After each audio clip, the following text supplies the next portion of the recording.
Happy Wednesday. Yeah. Sorry for the late start. We had tech issues and EPs and schedules and we're just starting a little late today. No biggie. We're gonna run for the normal time, hopefully. And that's all I got. We're back, BB, to full-length episode time, and everybody's here, yay! So we're gonna jump in, introduce our lovely players, and get right back to it. So we are gonna start with Soul. Hello everyone, my name is Soul, and I use they, them pronouns. You can find me here most days, coming up soon on Dax's channel. Not only will I be part of a charity game with Alyssa, where I'm going to be playing an awful teenager, to be completely honest, a terrible teenager. I get to be more toxic than Alyssa, potentially? Oh! Damn. Also coming out will be Hunters 2012, in which I play my best role, a shark man. Anytime I play a shark man, it's my best role. I'm sorry. It's very stupid, and Call Me Maybe features prominently as like an important repeating factor in it. So when that comes out, you should watch it. And I play Sinark, Fangbreaker, Inquisitive Rogue Plus, who uses he, they pronouns. And that's me. Next up, Alyssa. Hey y'all, I'm Alyssa. My pronouns are they, them, and I am playing Revelation, our Asmar Circle of Stars druid who uses she, they pronouns and is almost at her destiny. It'll be great once we get there for everyone, but especially her. Like Sol said, coming up on April 27th is For the Prom Queen with me and Sol and some other cool people on Dax's channel on twitch.tv/DaxR19. We are raising money for the ACLU, so come and give us votes for prom royalty. Sol's character broke my heart pre-game. And that's me. Moving on to Charmy. Hello, I am Charmy, also known as Captain Charmy, various places around the internet. I will be playing Aurora Incineratus, the Fire Genasi, hot girl, traumatized child. You can also watch me playing Vampire the Masquerade on Saturday nights on Another World Tabletop with Mandy, with the likes of Story Dad, who you may have seen in the chat, and we're really fun and cool, almost as fun and cool as what's going on here tonight now. And that's me. Aki. Hello. Hello. I'm Aki. Maki, or Akino, if you're feeling fancy. Pronouns are she, her. I play Dayu, silver hair, bunny bard, necromancer. Also uses she, her pronouns. I do things. Fridays, not this Friday, next Friday. Curse of Sapphics. You should just go watch us on the YouTube VOD so you can catch up, because it's only been like 5 episodes, so it's super easy to catch up. If you like dubiously evil lesbians, which I know you do because you're here right now, then you are gonna love Curse of Sapphics, because all they do is have more teeth. That's it. Accurate. I think that's, that's it. Mari. Hi everybody, I'm Mariana. I also go by Lagrimosa with a 0. On Blue Sky and other places, I draw, play D&D, and I'm playing Nikita Ayaga, the Wood Elf Barbarian, and we both use she/her pronouns. And 2 sessions ago now, my head got lopped off, so we're dealing, still coping. Still coping. And last but not least, hello, I'm Mandy, or the Mandy. This is my channel if you don't know who I am. What the fuck are you doing here? I do teach RPG stuff all over the internet. You can find Aki and I on Tuesdays currently for Armored Hearts, the Girl by Moonlight, magical girl mech pilot, anime, actual play. Last episode was super heavy between my character and Aki's character. If you missed out on that, you should go check out their YouTube. We do love a good conflict. That's 2 magical girl games in a row where we fight. I absolutely love it. And like Sharmi said, on Saturdays, you can also find me on Another World Tabletop, playing Sanguine Dominion. Unsurprisingly to everybody here, Sharmi's character and my character are besties in the game because we are so cool and so totally innocent. We've never done anything wrong in our lives, ever. And yeah, I also run this game and play in many others. Just Google me or whatever. Cool. Last session, we had a shortened episode. I realize it's not on the YouTube yet. Sorry, everybody. Day job got in my way and I forgot. It will be posted probably tomorrow. It's a very short interlude type episode. We can even roll it into this episode potentially, pretty easily. Essentially, this is the immediate aftermath of Nikita's death and resurrection, by way of Dayu's, revivify spell. The big reveal in episode 50. If you have not seen it, quickly leave. Spoiler. And if you are here, you probably already did see it. But we have discovered that there is not one but 2 stories at play here, and 2 different planets in 2 different times. There is Terra, the world in which this entire story has taken place, and then there is Earth in the year 2031, in which there are a bunch of people who like to play this massive on-player this MMO game called World of Terra, in which our characters in the Mistlost tale are also real people playing this game based on the world that these characters live in. You will find out eventually which one is the real reality. That's gonna be fun. And you know, we'll get down to that. So last episode, the immediate aftermath of Nikita's death, Revelation getting brought back up after getting struck down by Aurora losing control of her powers due to the grief of Nikita's death, kind of washing over her, knocked Rev out. Kazuhiko and Sinark with new powers, helped get Rev back up and running. The party was able to get their bearings and determine that if they can, safely make their way out of this little cavern, based on how the snow fell in the avalanche, they may be able to simply crawl out and climb back up, hike back up, I should say, back roughly to where they fell down, and continue their journey pretty easily. We're going to pick up right where we left off during those talks and the immediate aftermath of the very traumatic events that happened in episode 50. And Aurora, last session, you were so overcome with grief and shock that you lost control again. And it's a little fuzzy how or when that stopped for you, but you wake up in the hut. It is, you think, the next morning,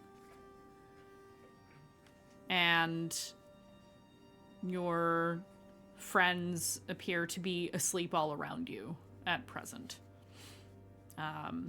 including a living, breathing Nikita, who is laying nearby.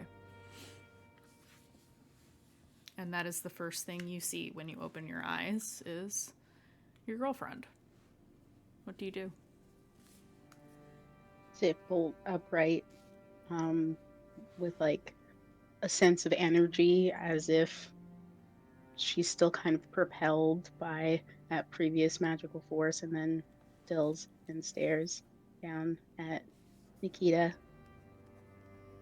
For a second, pinches herself and kind of making sure that she's really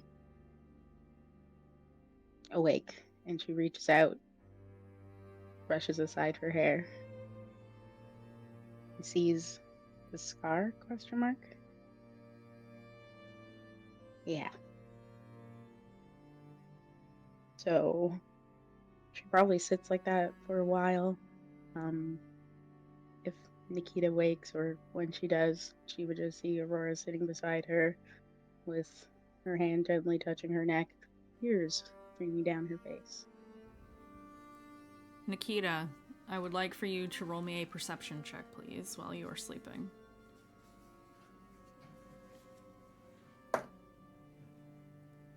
That is a 15. I would say you feel Aurora's touch. And it's up to you if you open your eyes or not. I think she's still awake and gently grab out of her hand and then sit up and immediately hold her. Aurora clings to her, and is sobbing immediately. Is holding her as tight as she possibly can, and is whispering, I'm sorry, I'm sorry, I'm sorry. I don't know what happened. I thought you were. No. I'm so sorry I left you. I'm so sorry. She's just gonna hold her closer.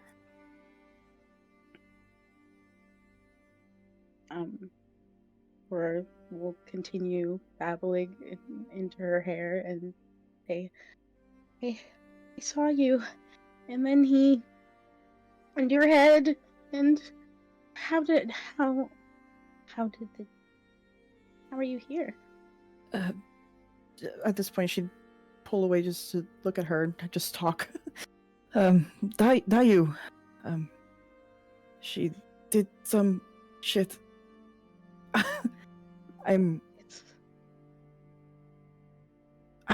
I don't know. I was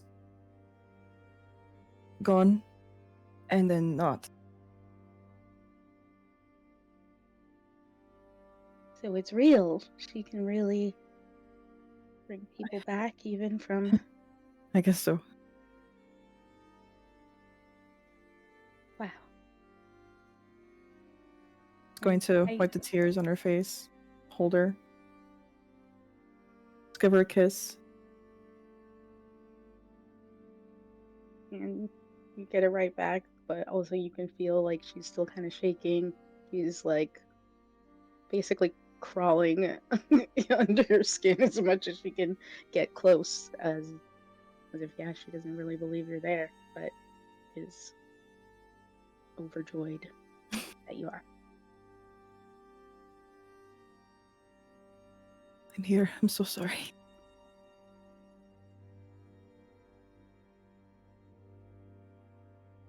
I can't lose you, Nikita. I don't know what I would do. I have to. I have to make sure this never happens again. It's my fault you were already hurt. No. It's my fault he went after you. No. I love you so much. I ran after him, okay? What you're supposed to do. You protect us. And I failed at that. That's what happened here.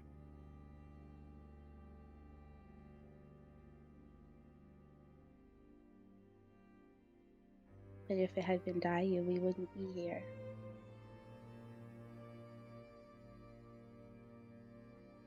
So you succeeded in some way. Just wish. I wish I didn't make so many mistakes to get us here. First off, better me than any of you.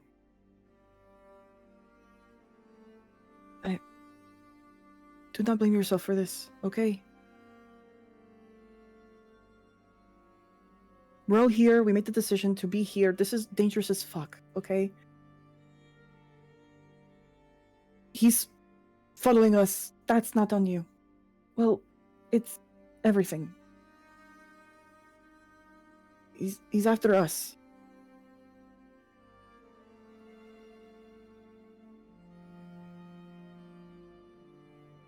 I guess I question whether he's after us because of me or because of what we're doing. It would be easier if it was just because of what we were doing.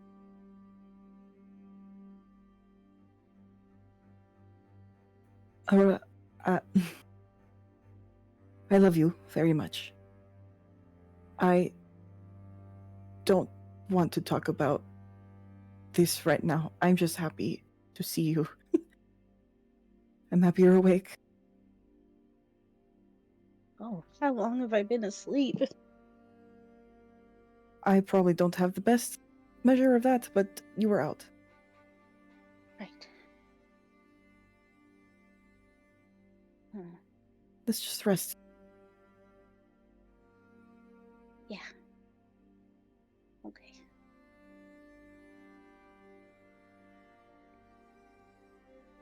And instead of her cool girl, like laying kind of half draped over Nikita, she has got every part of her that's possible to touch, draped over her, and like is like suspiciously close to Swan, sharing Nikita's hair pillow.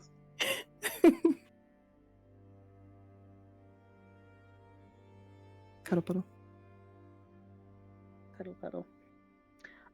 But she is still sniffling. Mm-hmm.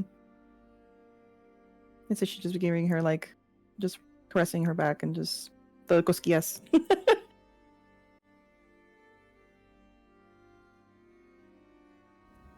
And we get some more rest, hopefully. Mm-hmm. Yes, you do. You do get, you fall back asleep for a little while. And we'll say a couple hours pass by, and in the morning, the rest of you rise as normal. Is there anything anyone would like to do during camp time before we move on to travel attempts? No?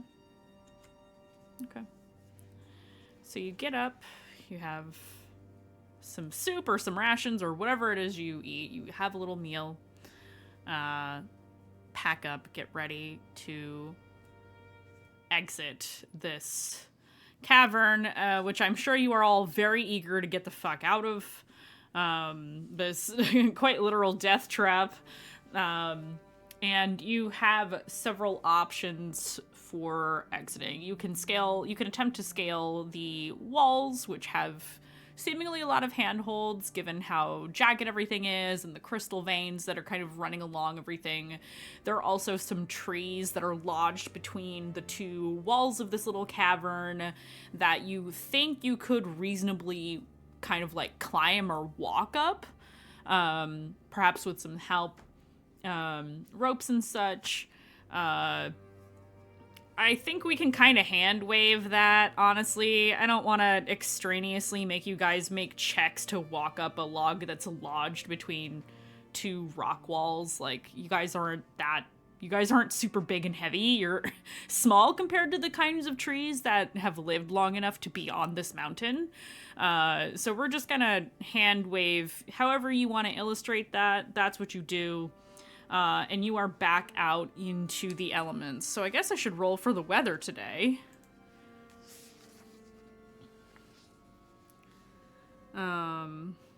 Bet you aren't platforming. I mean, do you want to roll skill checks to get out? No. Just roll weather, I think. Yeah, I think I should. Okay, this is... Alright, I'll take it. That's another roll.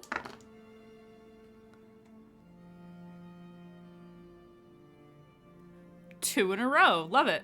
The weather seems to have cleared up. You think perhaps the gods of fortune are smiling on you this day, in that there was a little bit of a dusting of snow as you first started hiking back up the new landscape that you are looking at. This massive avalanche, the shifting of the snow, some trees sticking out, rocks and boulders and such, some trees still standing even against the force of this nature event caused by the landing of that dragon just a day ago. It feels as though you've been here for an eternity, given the struggles, the tribulations, the trauma of the last 24 hours, but before long, you are moving. You are on your way, and it takes you the better part of the day to get back up to roughly the area of the path you were on, to where this occurred that caused your fall, slightly ahead of where you were because of falling and trajectories and things. And you are able to continue on your way. I am now going to roll for travel events. I probably should have done this before stream, but you know what? I'm EP. That's my excuse, everybody. And we're gonna take a look-see at what we got going on the road this time around.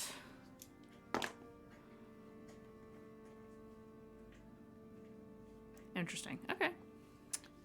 And one more. Did I just roll the same thing twice? No, I did not. Okay. All right. So you continue on your way. The weather does fluctuate between calmness and near blizzard-like conditions again. It seems that like one day you'll have clearness and quick moving speeds. The next day it will snow very heavily and you'll get that that heavy wind, heavy snow, making it difficult to see your path. Blessedly, you don't hear or see any other dragons on the way during this week of travel. And even at some point, you do see some of the Zareth clan druids who recognize you and give you a little wave. They are exploring the area of the devastation of the avalanche. It affected quite a large area around the mountain, looking for people who might be injured or stranded, or animals that, you know, have been wounded that either could be nursed back to health or, you know, kind of put out of their misery, but used for their meat and stuff, you know, depending on the level of health of the animal. They are patrolling the area, making sure people are okay, if there's anybody else up here other than y'all, which, who knows. And they, you know, give you a kind wave from a distance. Can I give one of the Zareth clans a thing to bring to my sister? Yeah, absolutely. If you signal over to them and they'll approach you. What do you give to them? I in the weeks that we've been like traveling upwards, in this week, as I've been sort of like not feeling the cold the same as before, I have I think I am giving them my I have like laundered as close as I can my big scarf, and say for the baby when it comes, a new family blanket. That's cute. So you pass that off to them, and they will tuck it away into their gear and assure you that they will get that to your sister.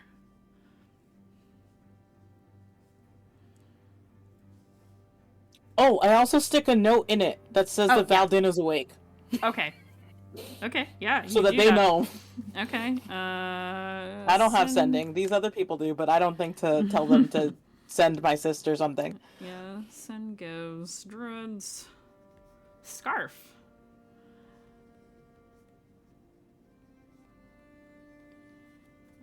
Okay. That's important. I'm writing that down about Valden.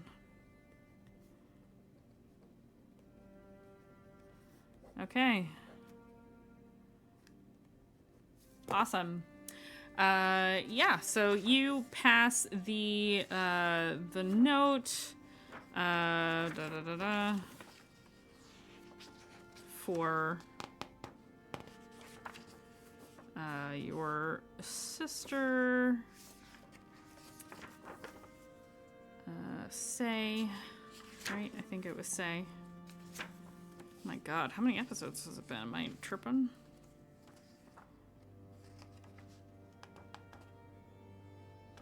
Hold, please.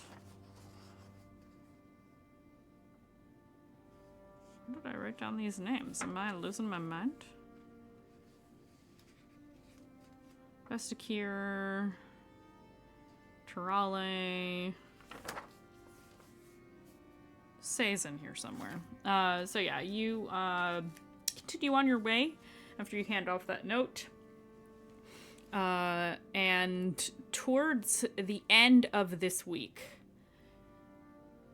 you are very close. You think in a few, you think by the end of this week, you will nearly be at the summit. You are getting closer and closer during this time. On the 6th day, because we know weeks in this world are a 10-day, on the 6th day, after you leave that cavern, the conditions... I forgot to change the music to more wintry bits. There you go. A blizzard starts to rage once again. This is, you've come to realize, normal. Normal on this frozen hellscape of a mountain. Beautiful as it is also terrifying. All of you have seen on your journeys strange creatures. You have seen dragons. You have seen festering even this high up from a distance, not in your vicinity. You have seen creatures known as dire trolls climbing the mountainside. You have seen hints of strange shapes in the clouds during basically like the snow lightning. You have seen strange shapes in the sky amidst that time when you're seeing the lightning streak through the freezing clouds and snow and hail.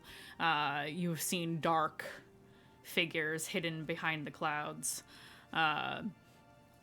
There have been, you've seen wolves. You have seen various types of birds, some very large, and you expect if you were to catch their attention, it would be a problem for you all.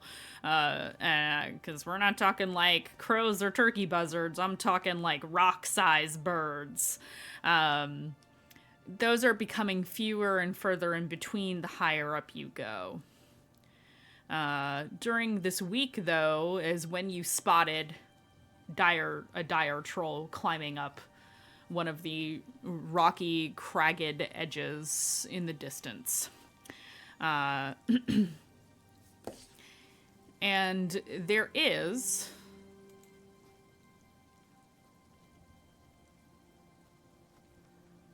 let me open up here. Oops. Uh-oh. I have to pull this up, I guess.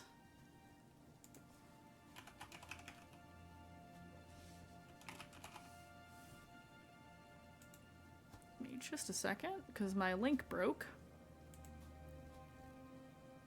Oh, that's odd. Okay, well, whatever. I don't really need a stat block for this.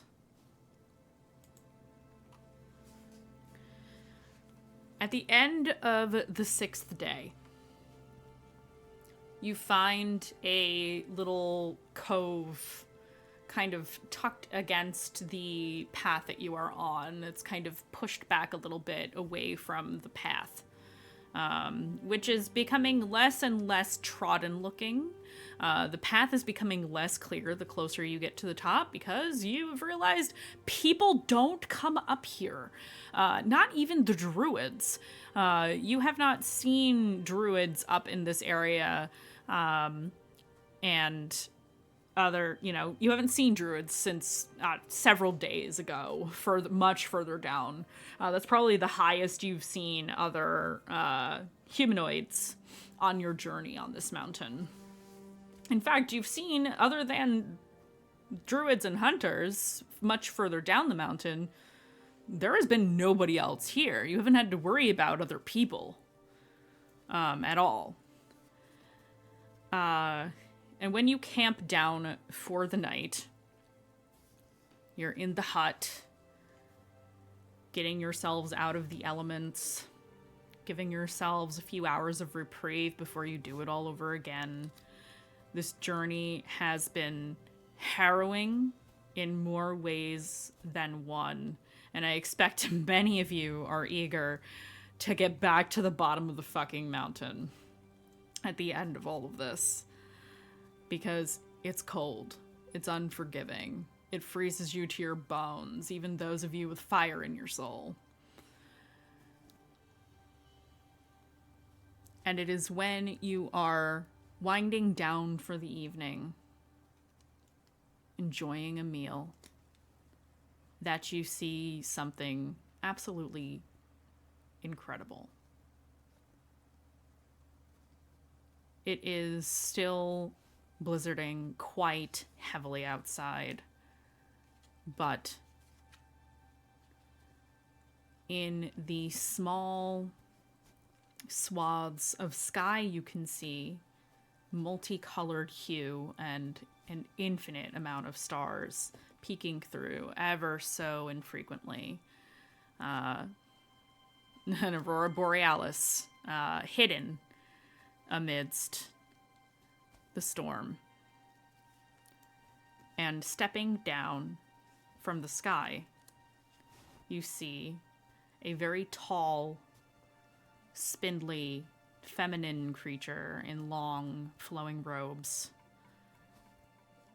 with a cloth mask kind of hanging down and a veil hanging down in front of their face. Actually, the entirety of their face, not the bottom half of their face. And you see faint glowing eyes behind sheer fabric and a symbol on the forehead that looks like an eye. And you see a woman, I think, with two sets of arms stepping down from the sky into the snow in the path not too terribly far from your base. And she steps, the earth shaking ever so slightly as she moves, and turns towards the hut and sits down in the snow and waits, looking directly at the hut. She has one set of hands folded in her lap, one set of hands resting on her knees, and she clearly is watching you and waiting. Is this someone we have heard of in stories? I'm going to say none of you have ever heard of anything like this in your lives.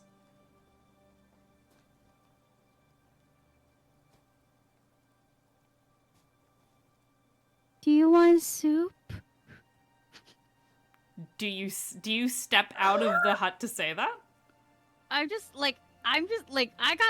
can make windows and shit. I'm just gonna yell it out in theory. Like, if she can see the hut, like, I can't step out of the hut. I cannot physically leave the hut. The hut You can disappears. you can stick your head out. You can't make okay, windows. Well, I'll stick. That's not a thing. All right. Okay, cool. Then I'll stick my head out and be like, "Do you want soup?"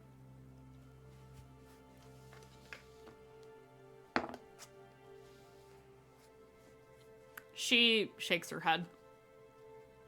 And you watch as you hear the jingling of jewelry with the movement of her head. She just very slowly shakes her head no. And you realize that the shapes behind the veil are not eyes. They're like glowing symbols on her face. Sick. This is so fucking cool, Mandy. Yeah. Can we tell what the symbols are? Nope. I want to know. I want She's to too far try away. and look. She's too far away. Sin gets up and Sin says very casually, "I don't belong to Nissos anymore," and he's gonna walk out. I love this. Because I don't think we've had time. I don't think he's had the energy to describe everything that's happened. I don't belong to Nissos anymore. Bye. he's gonna sort of walk out and say hello. Rev has been looking for a reason to leave the tent, and Sin doing that gives it, so Rev is right behind. Yep. So you walk up to this figure who is very clearly just peacefully sitting down, waiting for somebody to approach. And what you see are beautiful fabrics of all manner of interesting patterns, interwoven symbols and runes, some of them glowing, some of them shiny, some of them dark, almost dark enough to absorb the light. You see various bangles on each of the wrists of this creature, and the closer you get, the clearer her face becomes, because the fabric over her face is sheer, and you realize this is a cyclops. And she has glowing tattoos on her face that shift when she moves. This is so baller. So awesome. Andy, I'm so sorry. This is so baller. Okay. Thank you, giant woman. You made my night. I love this design so much. Listen, the Steven universe is going off in my head. Sin looks a little flustered. And Sin's like, hello, over the blizzard. Kid, do you don't need help? No. Hi. Hello. And she realizes you both are like struggling in the wind, because she's not struggling in the least. It seems to not, the cold doesn't bother her anyway. And she kind of looks up, rolls her eye, and points up at the sky. And you see a beam of golden energy leave her finger, hit the clouds, and the weather dissipates. Mandy, I'm in love. And you see the aurora borealis in the sky and all of the stars now.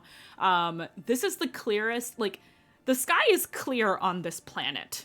There's no pollution here. You've never seen this many stars in your life. None of you have. That's better. That's amazing. Hello, Mistlost. May I ask what you are doing in my domain? This is a dragon. Fuck.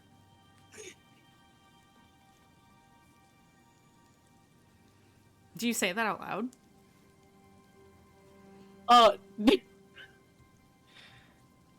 Hold on a second. No. Okay. She's a Sin thinks it. Sin thinks it really loudly. But then Sin looks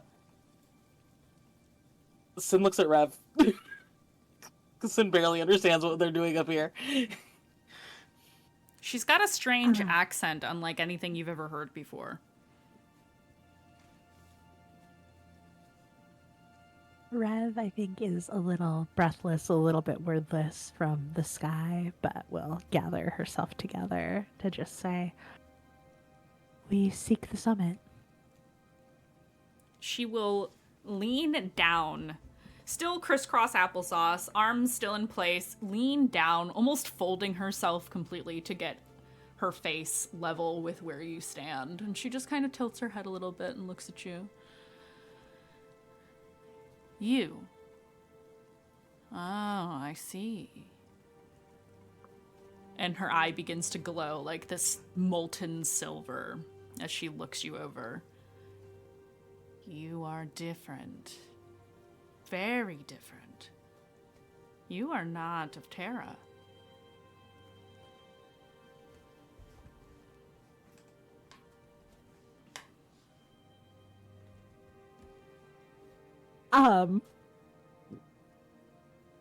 Sort of cocks her head to the side a little bit and then nods once.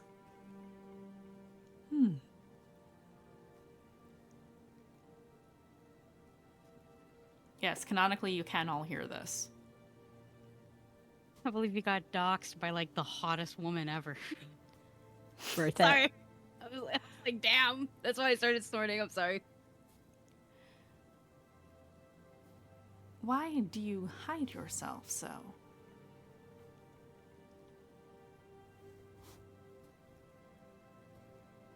Why I seek the summit to No. stop. Why do you help your... Oh, you seek the summit to stop. Huh. And she looks up. She'll sit back up straight and glance up at the sky.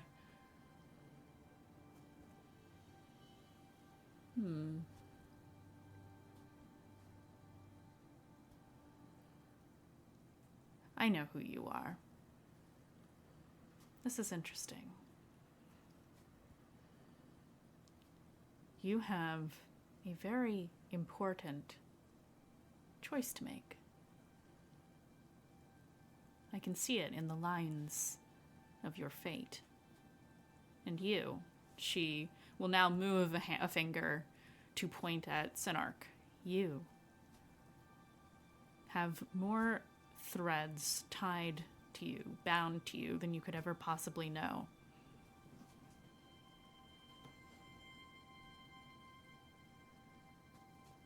So much lies on the shoulders of the Mistlost, the children of the mist. You seem to know a great deal about us, but I'm afraid I'm unfamiliar with you. My name is not one that can be vocalized by mortals.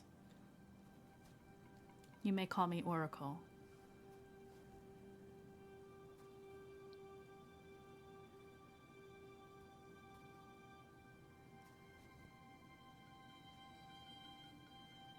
It's to meet you, Oracle. May I ask why you sought us out here? It is my duty to examine the fate of all who seek the summit. And she'll point at the bubble and say, sorry for this, and she will pop the dome. Like a balloon. Not that you know what a balloon is. You just hear, and it's gone. Come forth, children. If Can you we wish catch to see... the soup before it falls? It's floating. Oh, that's excellent. Thank you. Very gently. Goes to the ground. You can tell she's doing this.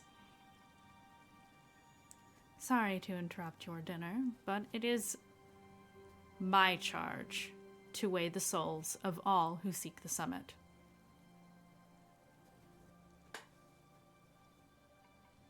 What happens if you don't like the souls? You will never reach the summit. That I will makes send you sense. back. Thank you, Oracle. Violence is not to my taste. I prefer to send you back where you came from than to kill you. What are you looking for when you look at our souls?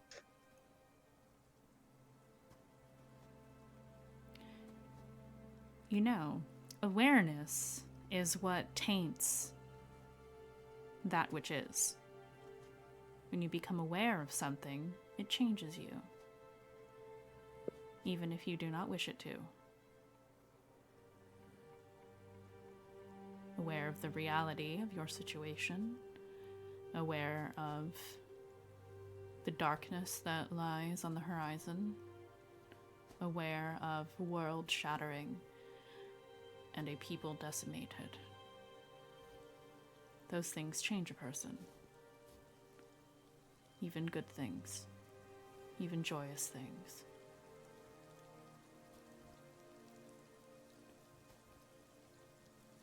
I would speak with each of you alone.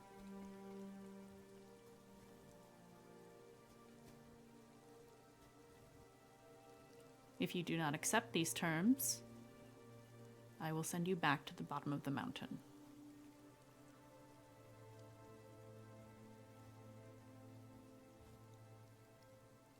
What say you, Mistlost? We gotta be alone. What if I just cover my ears? And you can talk to Nikita, and then I could just like be nearby.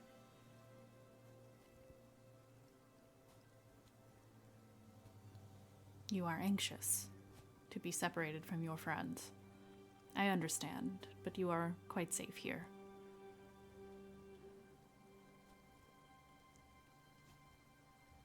No harm will befall any of you while I am present. Vibe check. Do I believe her? Yeah, insight checker. I gotta know whether the force of personality overwhelms me or not. I'm not gonna do a vibe check. I'm going to choose to believe the woman who popped my bubble. The bubble that is made to specifically not do that. I'm just gonna. She could be fully fucking lying. Doesn't matter. I think I'm dead regardless. All magic can be I rolled a dispelled. 10. You rolled a 10? Yeah. You only know her words at face value. She is unknowable to you. It is up to you whether you agree or not. But if you don't, there are consequences. Short-term separation versus long-term separation. I guess. I say we agree. I have nothing to worry about, I think.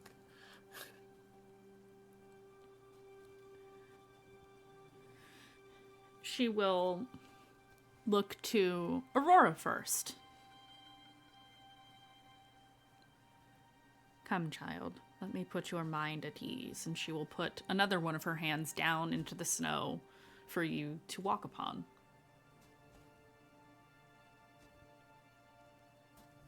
Aurora walks up and holds on to Nikita's hand as long as she can before she lets go.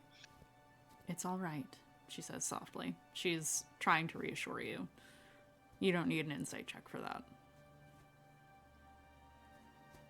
And she will lift her hand up to face level, and what the rest of you see is they fade into starlight, and you cannot see or hear them anymore. The impression in the snow is still there from where she was sitting, and you feel a strange sense of calmness in this area that you didn't feel before.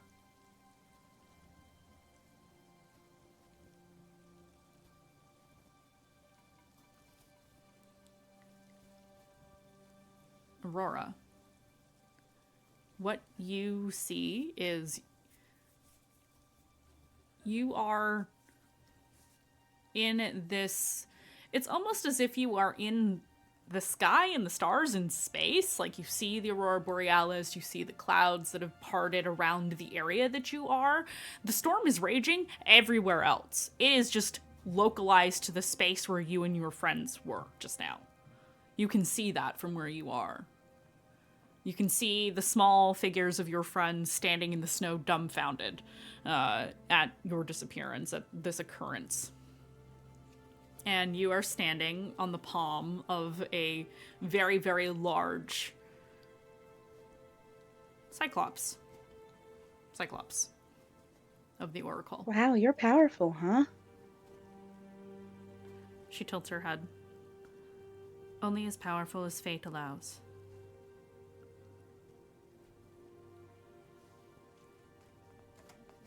I don't understand what that means. It sounds very wise, though. She smiles a little bit.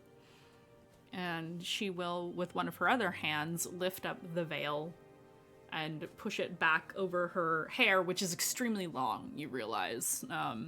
It is long, pitch black tendrils of hair just kind of flowing over her back, pinned straight.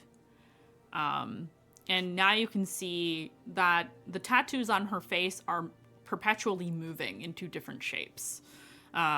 She has kind of a rounded, almost cherubic face, large eye in the center of where you would expect human eyes to be, kind of a wider set nose. She's got some piercings as well, like studs on the edges of her lips, septum ring as well. She has large gauges in her ears that have like dangling jewelry. She's got lots of jewelry around her neck as well. She is decked out. And as you stand on the expanse of her palm, you can see the singular eye in the center of her face, molten silver in color, shining, almost mesmerizing as you look at her. It's almost as if every bit of her countenance is hypnotizing in a way. And you feel at ease. Even if you didn't want it, even if you didn't want to feel at ease, you feel it.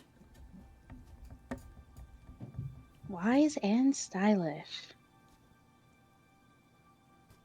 She kind of leans a little closer, as if to get a better look at you. And the fire in your hair kind of flares for a bit. You are in a space that does not have weather. There is no coldness keeping your fire from blazing at its full potential. And she looks at you and she just nods. You are extremely powerful. Do you know this? People keep telling me that, actually, which is kind of cool. I'm working on it. Yeah, I think I'm getting there.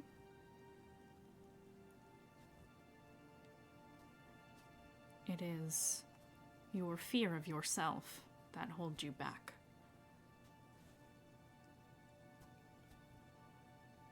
I mean, sometimes I overdo it a bit, so I think that checks out. Is there something I can do to help with my power? I mean, if you think that's useful. I don't want to get on your bad side, you know. I would really like to be able to go up with my friends and maybe live. You are cooperating. There is no reason to send you away. There is a well of magic in you. It is endless.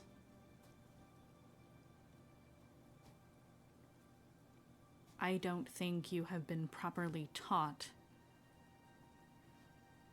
exactly the level of potential you hold. No, it kind of came out of nowhere.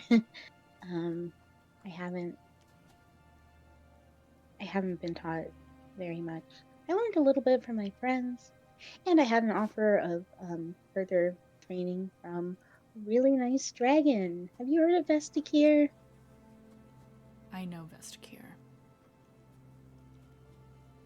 Oh, cool. We're kind of friends. We might be related. I suppose, in some ways, many dragons are.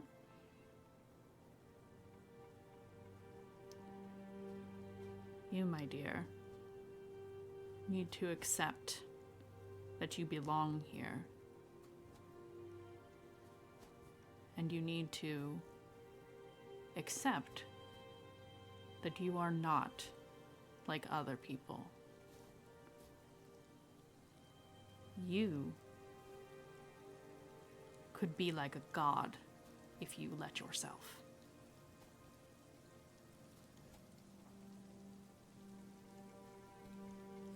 No one's ever said that to me before. Nobody can see like I can. I see all.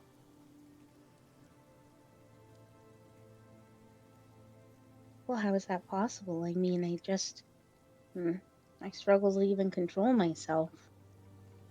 Your emotions. You must learn to ground yourself.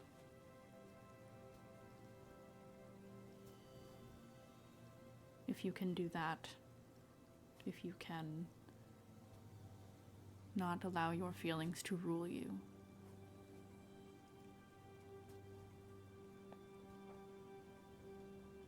you can be like a god if you wanted. You could save this planet. You could save this timeline if you let yourself.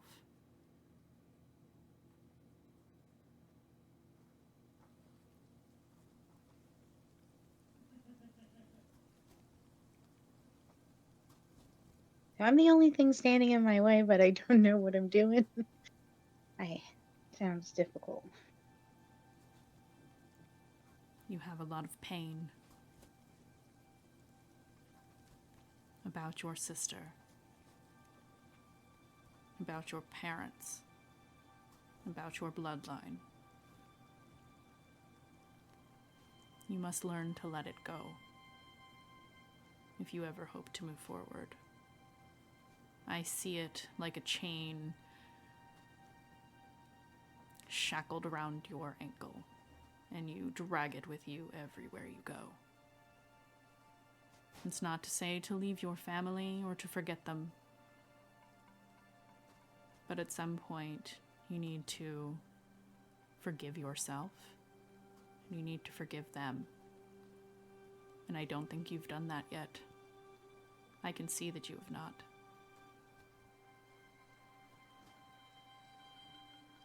Or it kind of straightens up and gets a little bit more serious and nods. Can I ask a question? Of course. If you can see my threads of fate, can you see that of my sister? It would be so much easier to move forward if I just knew. Dead or Where alive, is there she? will always be a thread to Dante. She does not live.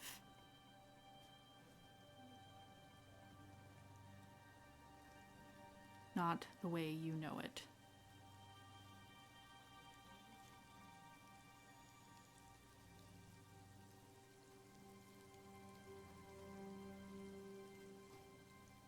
Aurora is taking all of her energy to keep herself together.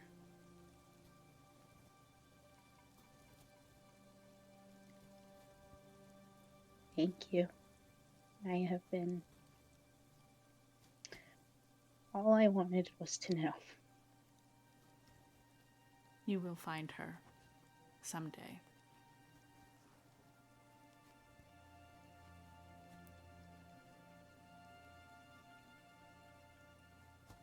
Someday, not soon, but eventually.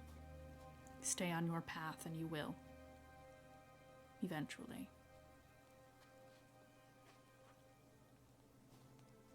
Thank you. Of course. Thank you, Oracle.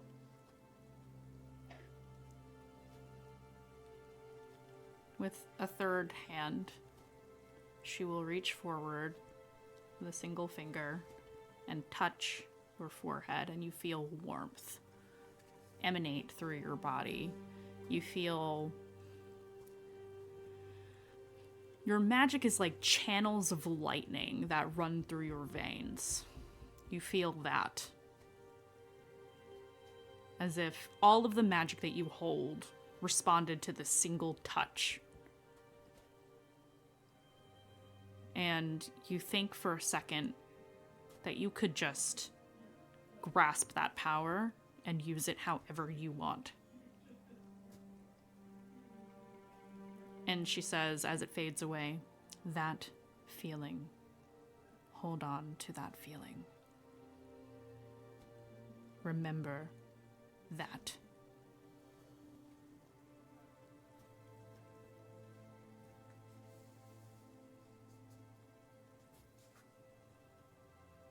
And Aurora is completely shocked, but reaching for that feeling and trying to catalog, memorize.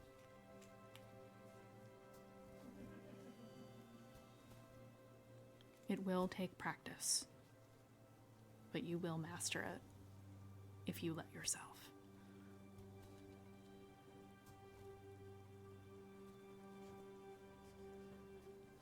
You, my dear, you are more worthy of the summit than you could ever possibly know. And she will, you'll feel that shimmer again as she says that. And suddenly you are back in the little grotto, standing in the palm of the oracle, who is very slowly setting her hand down into the snow to let you off of it. You feel lighter. Aurora gives like a polite curtsy, very, very formal, very trained, and steps back. Nice speaking with you. Thank you. Of course. I hope we meet again. With any luck, we will.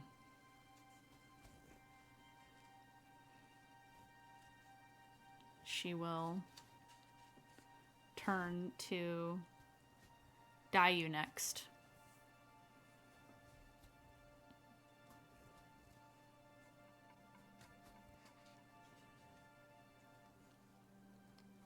Dari's gonna quietly point to herself.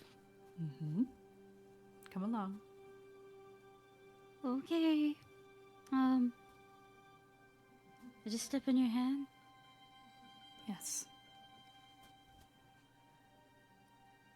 I'm gonna gently step in the hand, like the equivalent of like standing on your tippy toes in a pool. Mm-hmm. Yeah, that's what's happening here. Because Yeah. Daddy's like, oh, well, like, what if I'm so like, what if I'm too heavy for the giant woman? The palm of her hand is like, what can I compare the size of that to? It's you could lay out flat on the palm and not be touching the edges, you know what I'm saying? But she will raise you up to face level, and you see the same shimmer, and you end up in the same space Aurora was just in. Well, this kind of reminds me of my lady's domain. Aluna Saran, Mm-hmm. you are one of hers. Your sister as well. Mm-hmm. Twin souls. Torn apart. I am sorry for your loss. It was never meant to happen.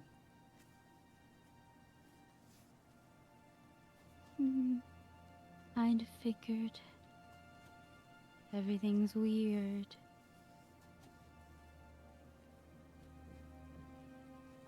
Above table. I'm so sorry if you hear me click clacking. I got a creamy keyboard and I'm taking notes, so the shit, consider your immersion broken, okay?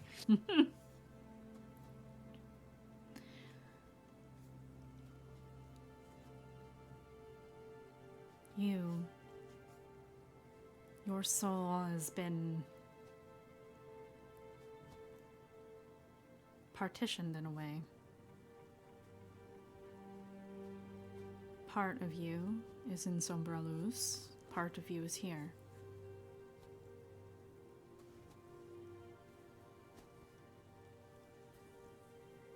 That is why you can see the dead, because you are touched by death.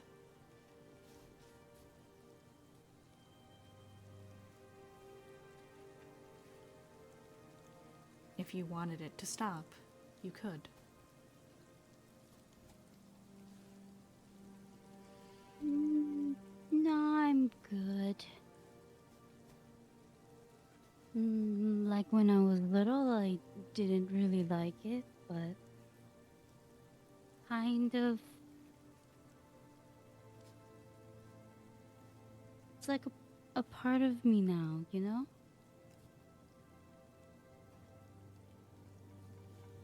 There is no right or wrong answer. It is only what you choose.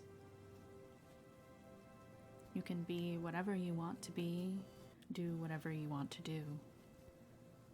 And I think it is important for you to remember that society's expectations of you no longer apply.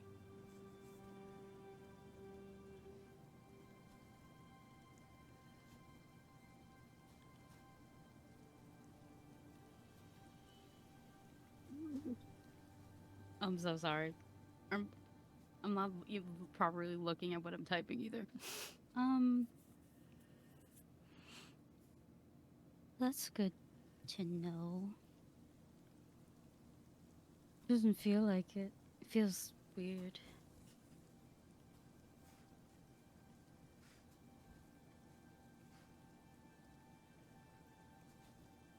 What about it feels weird?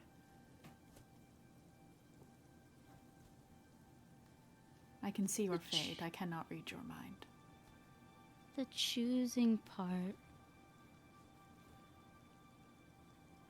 You feel you do not have a choice. When I do, it's like weird. What am I supposed to pick?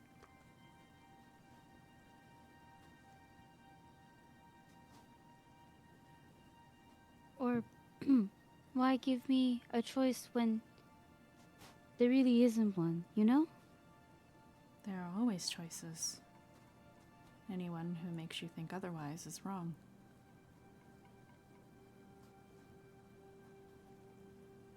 The tapestry of fate is not set in stone.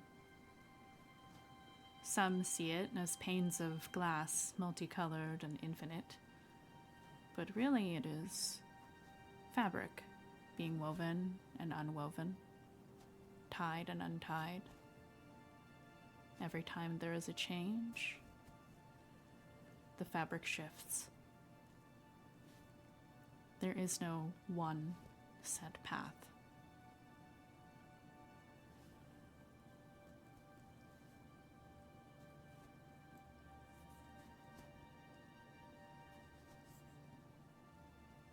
Is that why we keep doing this, apparently?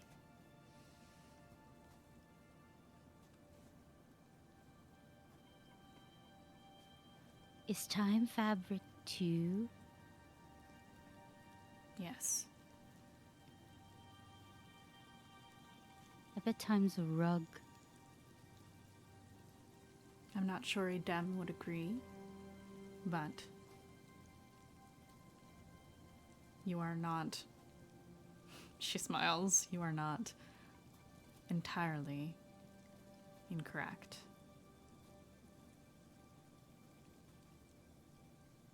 Edem has chosen each and every one of you.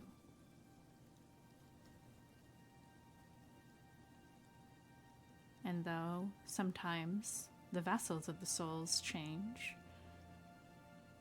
it is usually the 5 of you.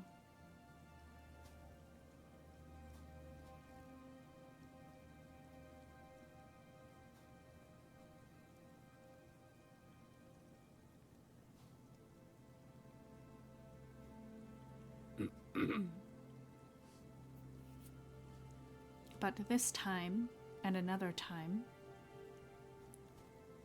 are colliding in a way.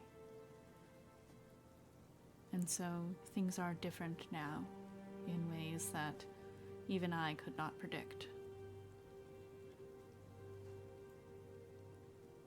Changes, shifts beyond time, beyond fate. Beyond even the gods.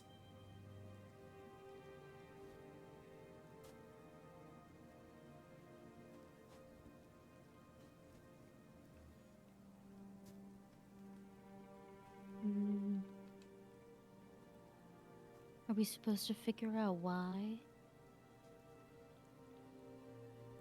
I don't know that there is a reason that could be discovered.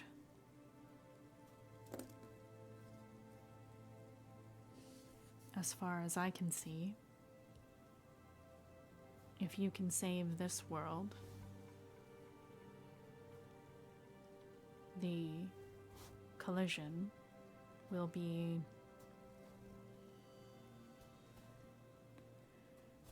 not be catastrophic. It will simply be. The world will change if you do save it, and if you don't, this is the last time.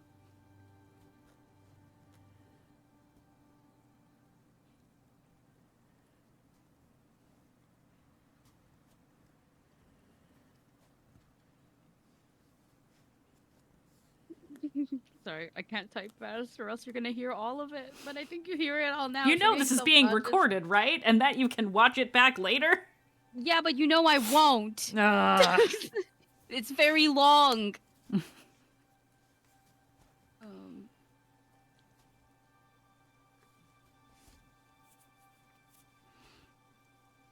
Dayu, Okay. Yes? you need to remember that you always have a choice.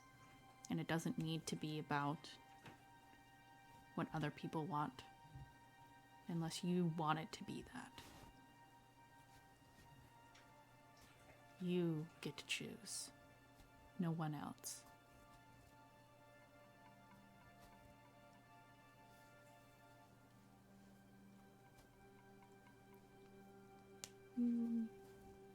Okay.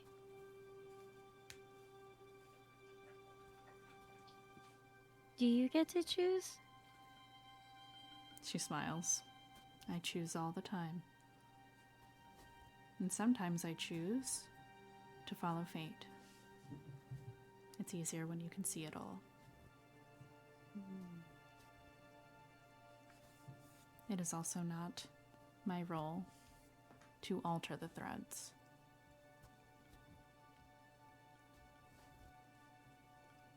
But I am given some measure of leeway when examining the souls of those who come to the summit.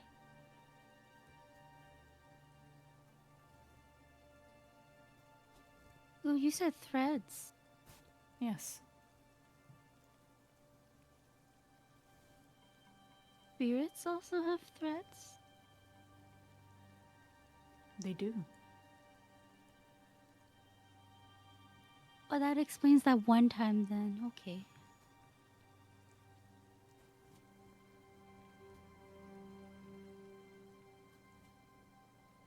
Oh, this is bigger. Ooh.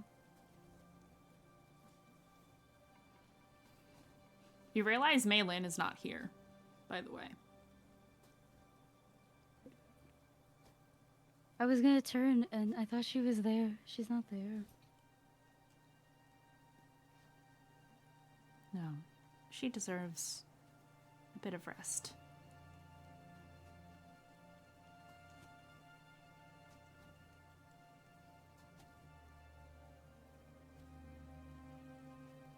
Is she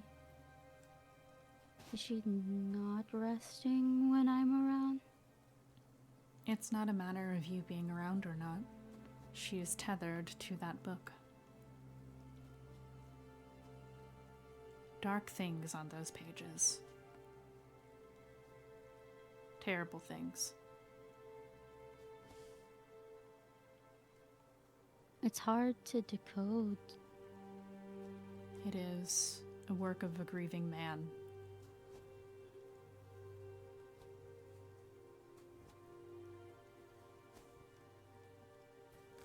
Maylin was unlucky to find such a trinket.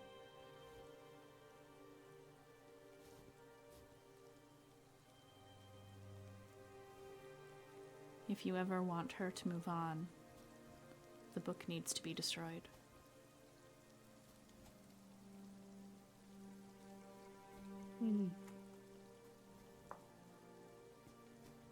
Do you think the book is gonna help us with all of this? She shakes her head. All it's doing is helping you right now.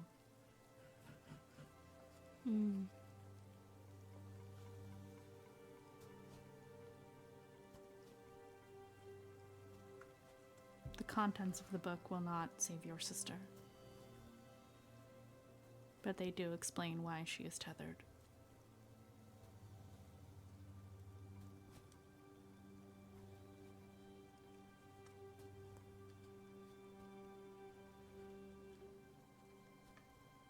Oh no. All those hand signs I just made, that's Dayu. That's what Dayu does too, okay? Those will be in character. Mm-hmm. Oh, I see. Oh no.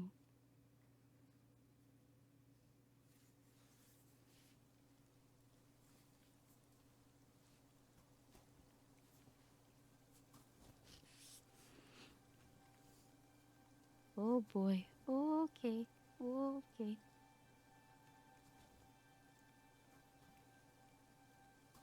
Is there anything else? I think, despite the pain you feel, your heart is one of the purest.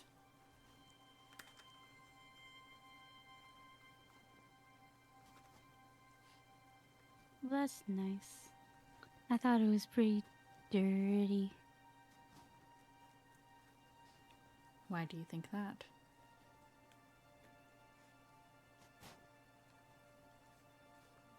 I don't feel the same. Since, you know, well, I don't know if you know. Maybe you can figure. Maybe you do know. I don't know. Since the festering.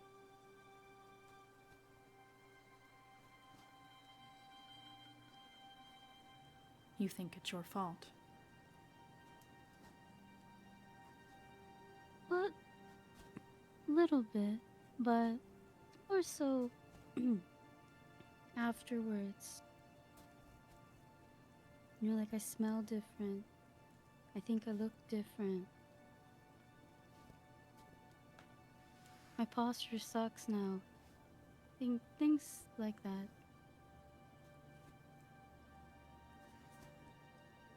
The festering is not your fault. It does not come from you or any mortal.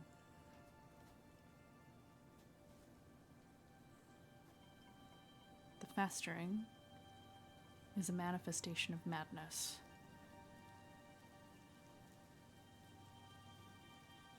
And it only has one goal: to destroy and to free their master. Can you calm the madness? Do we just have to straight up kill it?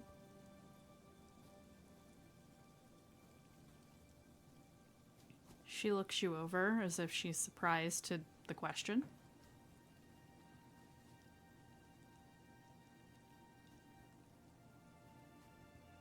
only ask because death's not permanent. They do not But- die. They merely fade away, only to come back again. Yeah, but if you can make it better, then at least it's better for a little while. The only way to stop the festering is to make sleep that which is becoming awake.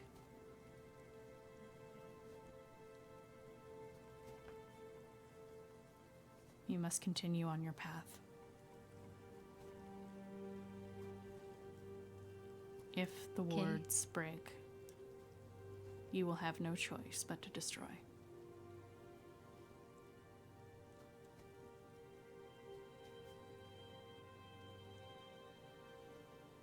Okay. If you can stop the Knave Lord, it might be enough.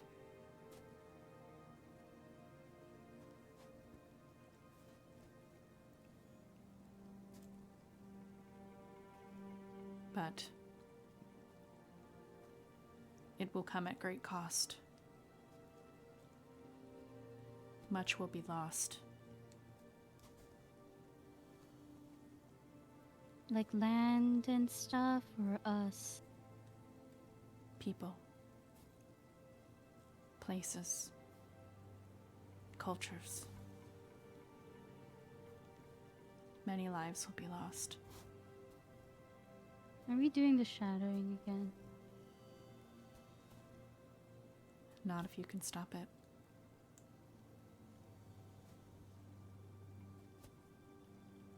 Small There have been shattering. times where you Okay. have, and there have been times where you have not. Like I said, this is the last one. Edem has reached his limit.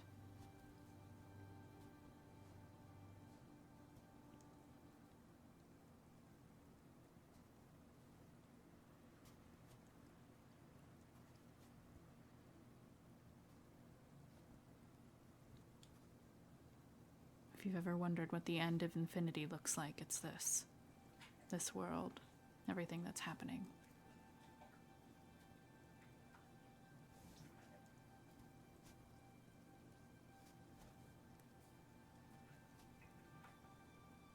Mhm. But that is a problem for another day in the future. It's a big thing. It is.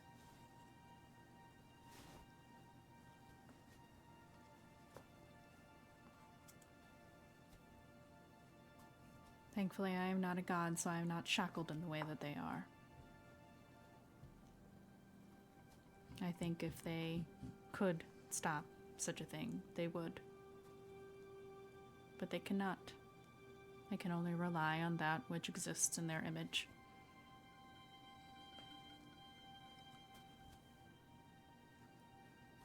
You are the only hope any of us have.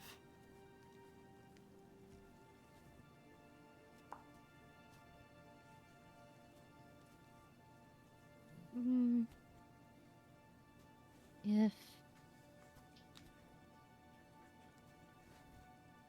If we succeed, it's still everything's still gonna change. It will. Do we all live?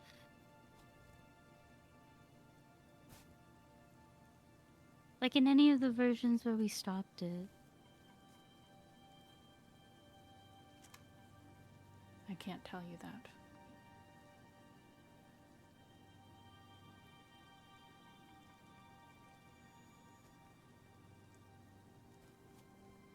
That's okay. It's like you said, if we know too much, it changes things. It does.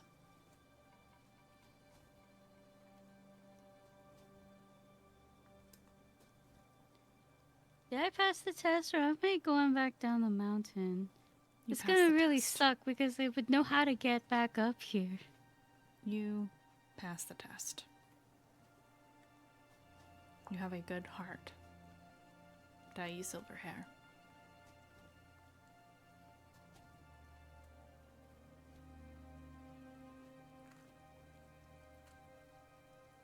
And you see the shimmer again.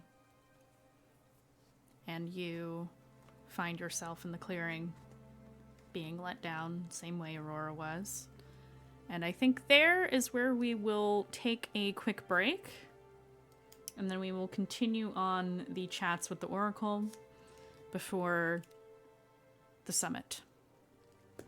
Everybody get a little snacky, get a little drinky, do what you gotta do, have your little bio break, your little human break, and we will see you in 10. Bye, everybody.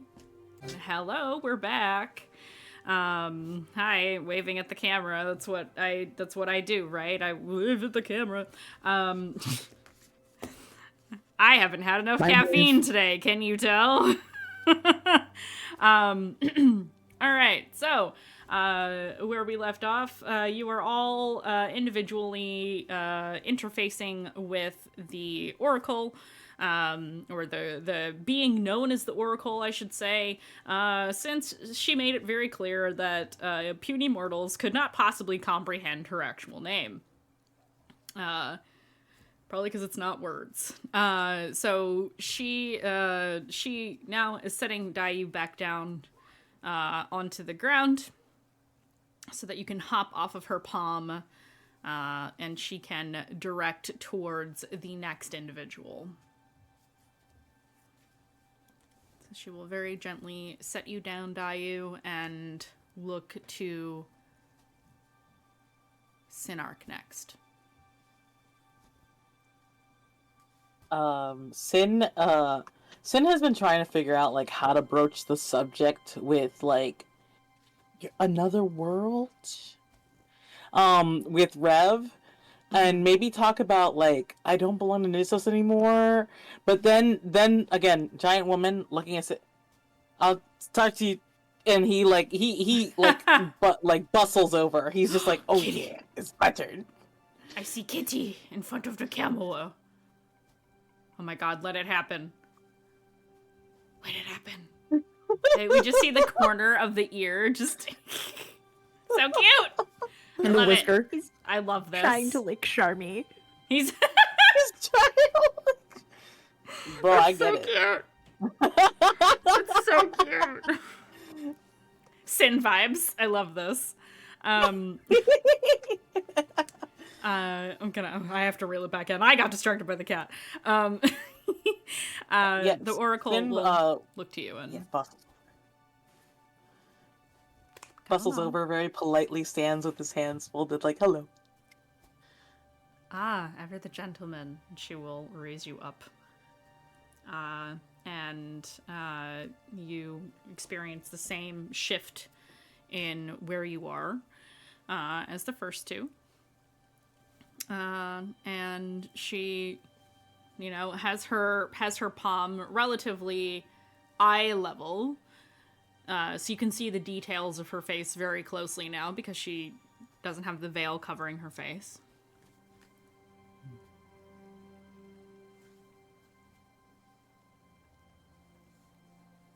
Hello. You are a complicated one.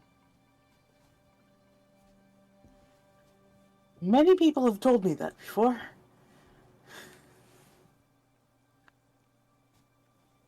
You're wearing the timepiece. She points to the disc around your neck, the one from Edem. Yes, I figured if a god gave me a gift, I wouldn't want to just not hold on to it.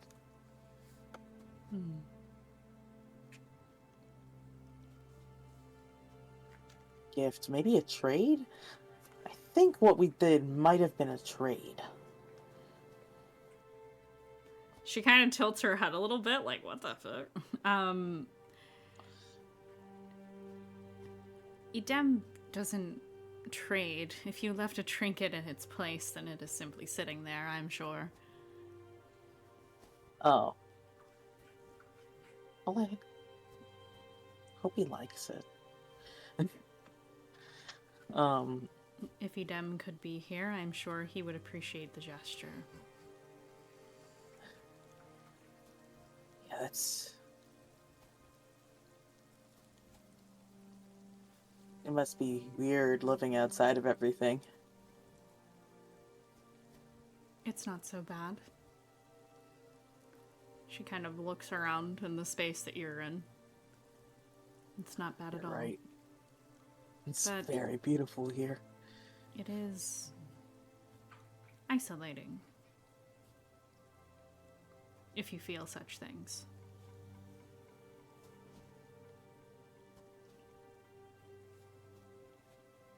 Do you? Yes and no.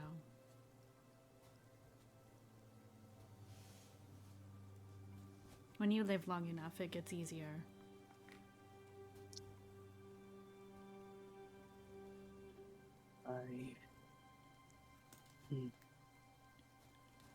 I kind of have to think about that now.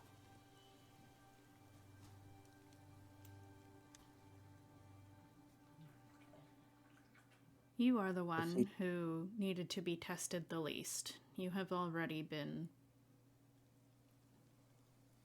weighed, in a sense. Oh. How long ago? The moment you picked up that pendant around your neck. Oh. When you didn't immediately abuse it, we knew that it was correct. It's good not to abuse time, I feel like.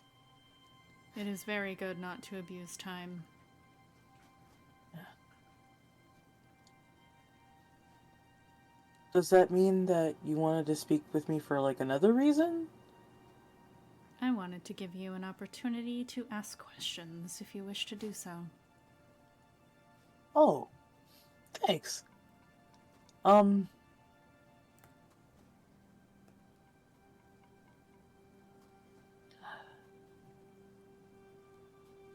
What is up there? What's up at the summit? It is a different kind of place of power than one you are used to. Mm-hmm. One can do incredible things from such a place, simply by being there.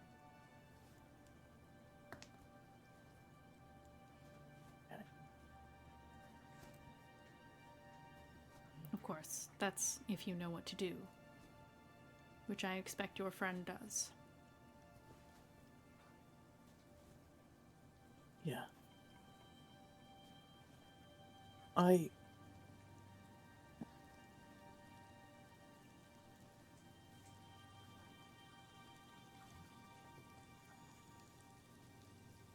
You said that Rev isn't from this planet. No.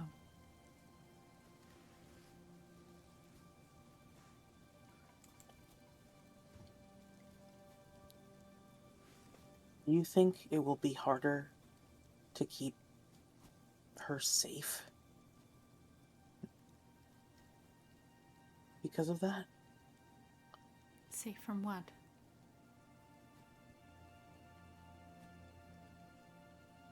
I guess. Wow, am I being an asshole? And I think he sits down and he's just like, yeah, safe from what? Rev's like super strong, eh? And he like looks now that he's sitting, like he has to look up easier, and it, like I think he feels more comfortable like that. He's like, I don't know, I think that makes me kind of an asshole. I worry.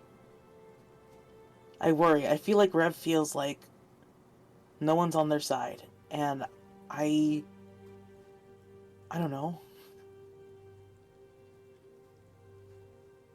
Rev was on my side when I felt like no one was on my side. And I want to make sure that I'm strong enough to stand with someone so amazing.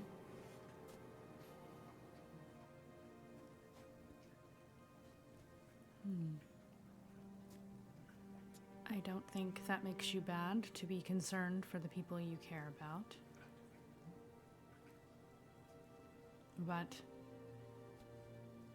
have you considered that you might worry too much for those who do not worry for you?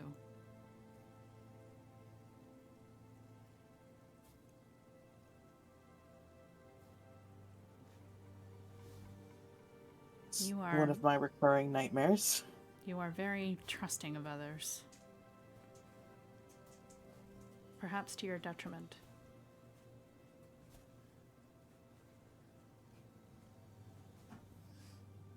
Maybe. But I have found that those who hurt others. And perhaps, in some ways, a friendly hand can change the course of an entire life. But that requires for both parties to wish to do so.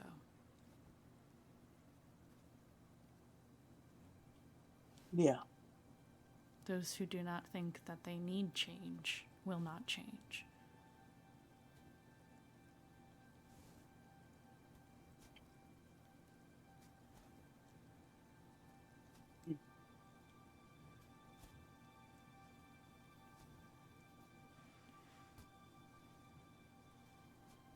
Thank you. Ask yourself, what is your loyalty worth? And has that price been paid?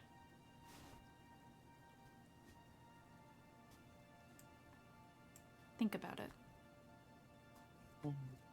But only you can decide that price. Only you can decide the threshold of yourself and what you are willing to give of yourself.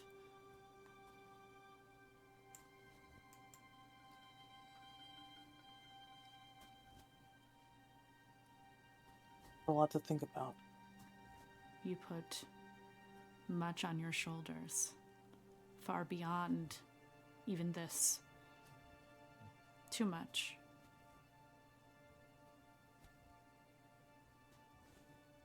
The 5 of you already carry the world. You need not carry more. I know, and I hear you, but I think, not even but I think, I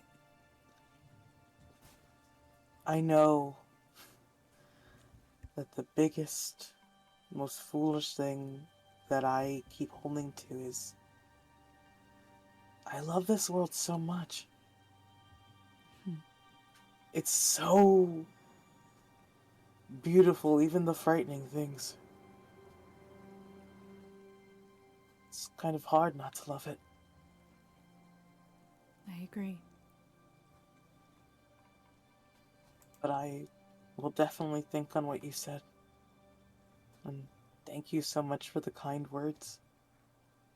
Of course. Oh. And she will reach with one of her hands into like a little side kind of like, she's got like little pouches on, she's got belts over the robes that she's wearing. And there are little pouches, which of course are bigger than you. I love this so much, Mandy. I love it so much. She pulls out like a small bag, like a regular size, like almost like a coin purse for you. In her fingers, the tiniest little speck, but she drops it gently onto her palm in front of you. Because it's probably really hard for her to hand things to somebody so small, so she just kind of gently drops it onto her palm right in front of you. Mm-hmm. This is for you. Thanks. What is it? He easily like reaches out and grabs it. It is from the Timeless. It is from Edem. He cannot Oh, speak to you directly, but he can speak through me.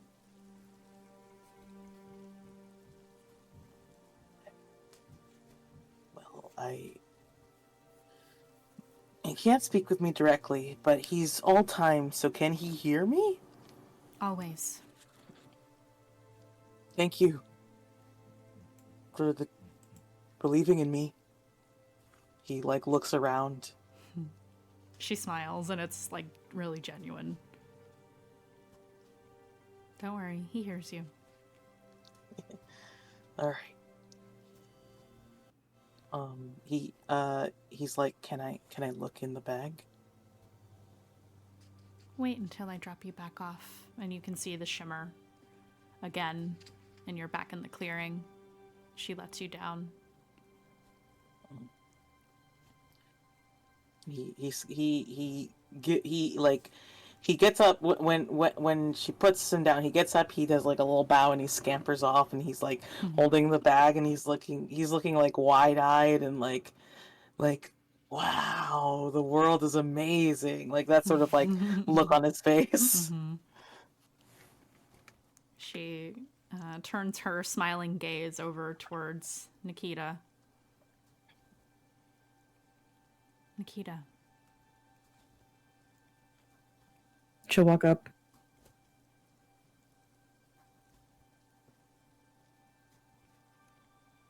Hello. Hello. Are you ready? Sure, yes. And when you step onto her palm, she will lift you up, and the same thing will happen. And you find yourself in a slightly different space. It is a forest, starlit, very familiar to you. It is the forest you grew up in before Armageddon adopted you.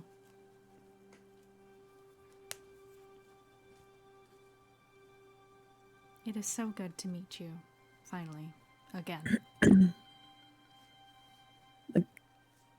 Again? Yes, I have met all of you before. In other times, in other places.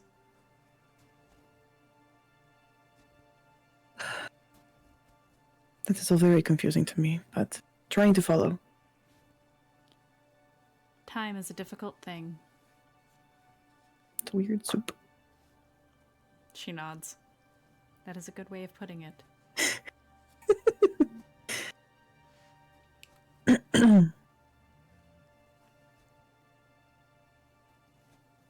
There is so much that you have lost.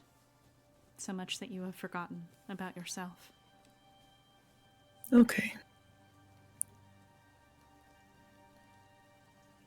Do you wish to remember? What? Do you wish to remember?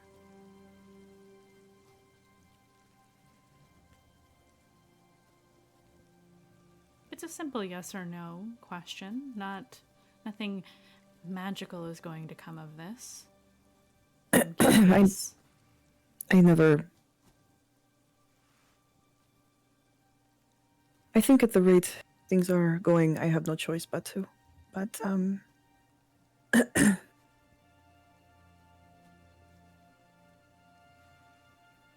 it's complicated. Part of me wants to know, but I feel if I learn more, I'll just get more angry or sad.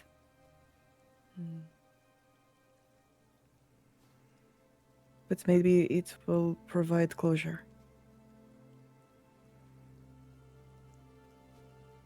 You will remember soon.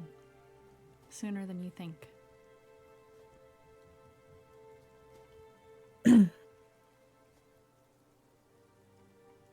Explains the tree. Sorry, Maddie, can you repeat that part? Yeah, it explains the tree. Yes. when you see things from your past, they can trigger memories.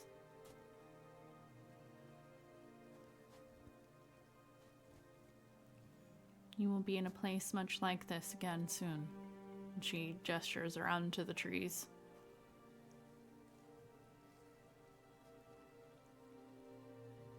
The wilds were.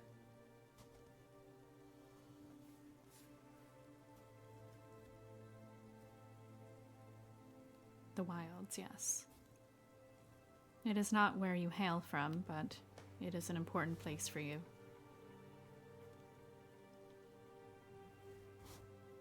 You know where I'm from? Well, you know everything. I'm sorry. Kind of. Maybe not everything, but a lot. Do you wish to Can know? you tell me? She looks at you expectantly. Yes, I want to know. I cannot answer all questions, but I am willing to listen. I can answer most.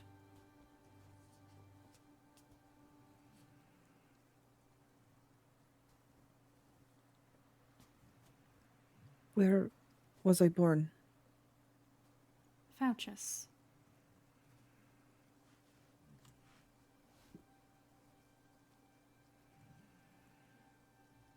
Okay.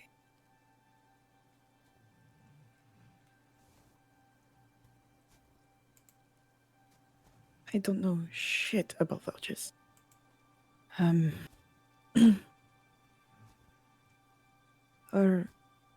Are my parents alive? One of them is.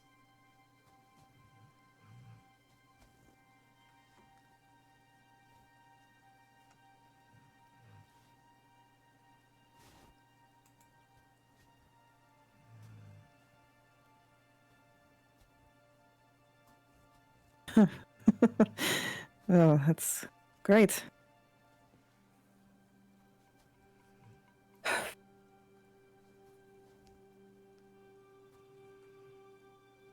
Do I have siblings? You do. One.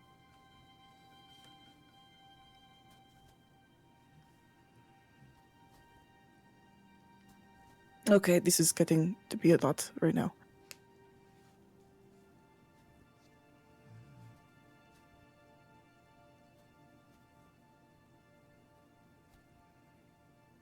Why didn't they go looking for me? They did.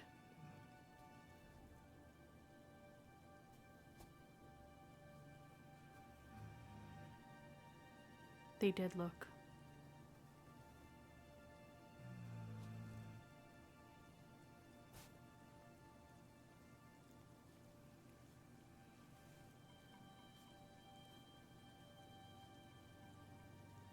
You didn't look hard enough.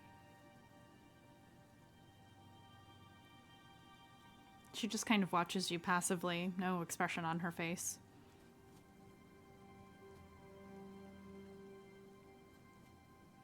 I don't think you would say that if you knew what happened.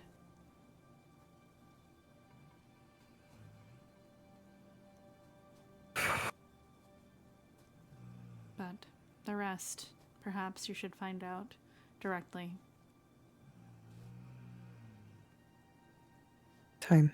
We have to head there anyway. How likely is it that we'll encounter them? She looks off to the side as if she's looking at something and says, highly likely.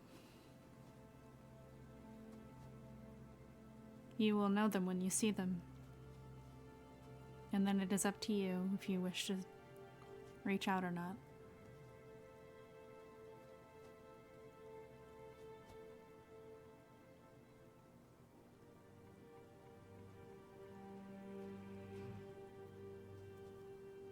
Forget about me. She shakes her head.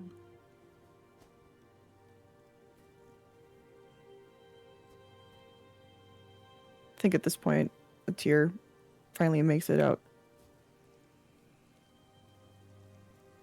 I know it's hard, but it's not that simple.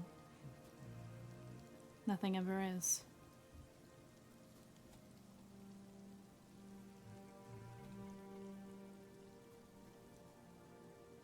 I know. But you are allowed to feel however you feel. And it is okay to be angry. It is okay to be sad. You are allowed to have feelings, even if you cannot name them, even if you cannot express what they are.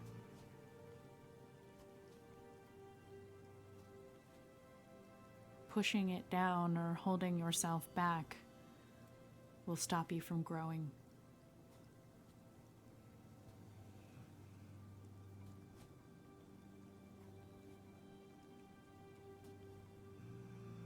You will find a crossroads, and you will need to decide if you are more beast or more mortal.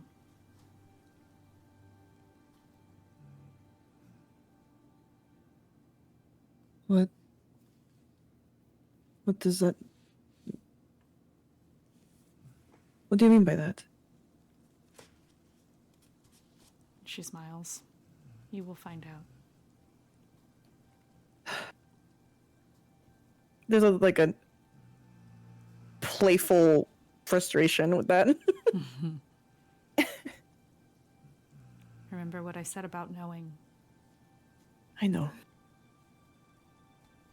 To be honest, I've grown so comfortable not knowing anything that... Did you do that to protect yourself?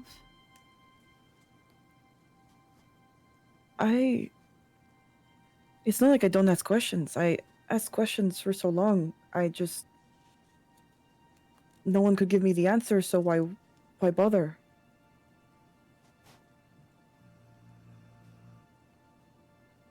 Time. It's a difficult thing. No matter how you perceive it or when.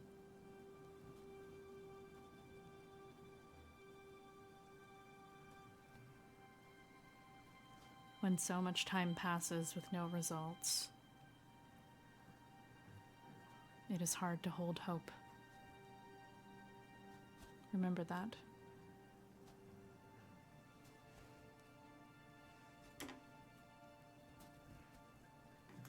I didn't have any hope until now, I guess. She nods.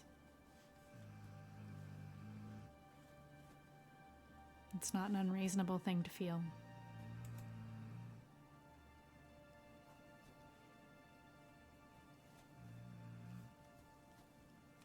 Nikita, there is much more to you than you give yourself credit for.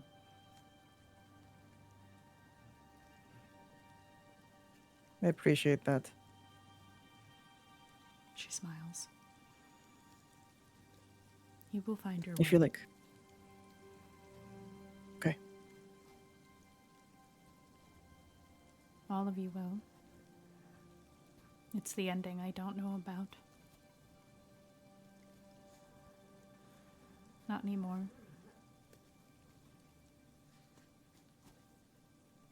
Potential is a funny thing. It's either met or it's not. My snoring dog agrees. I'm sure Stream can hear it. He's like a fucking freight train down there. I can't hear too much. I can see that my mic is picking it up. That's why I said something. Old man snoring, yes. All right. I think that's enough for one day. I was the one who asked a bunch of questions. Did I pass a test? There was no test for you. Oh. She stands up a little more upright. You are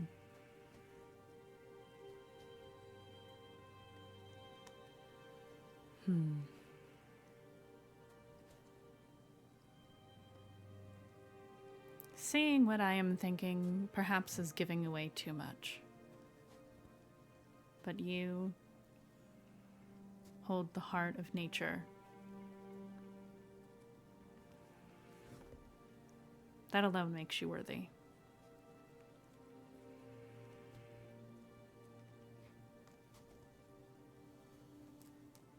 The wolves chose you for a reason. You're special.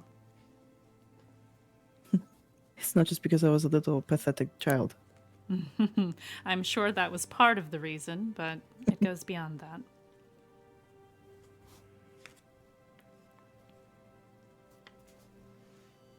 I will trust that you, and you saying that I will understand eventually. You will. I am confused as all of hell is right now. When you are in the wilds, you will cross paths.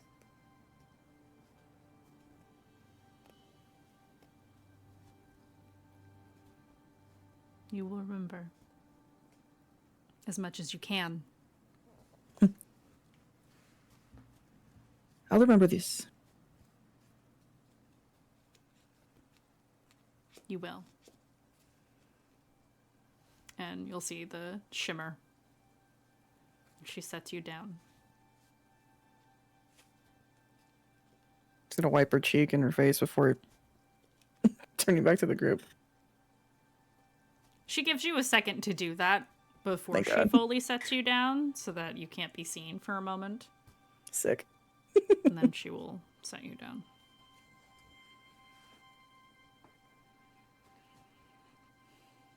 All right, my otherworldly friend. She gestures with a finger to Revelation. You and I have much to Rev. discuss. Rev has been, I think, pretty visibly and patiently waiting for her turn, and will scurry up to the hand with little of her usual dignity. As you see the shimmer and you find yourself standing. She is standing on the summit of the mountain, looking up at the sky, and you are standing on her palm. And she looks at you.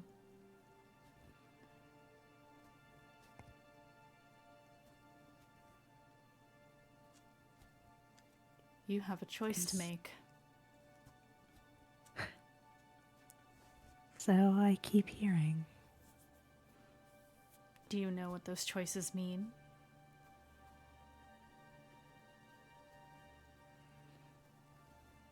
He looks... Oh, sorry. Yeah, Rev looks around, I think, sort of instinctively. She knows he could be here without her seeing, but like instinctively looking for that form of Furos standing behind her mother with a blade. He's not here. He has taken so much from you.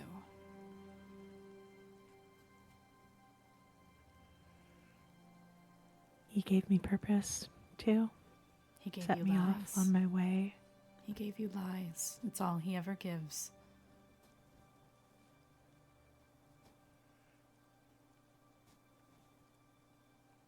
He's helped. It is easy to feel that way when it is all that you know.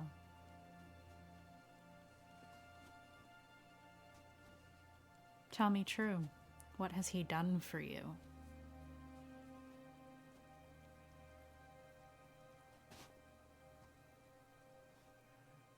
Information to get us here, to get us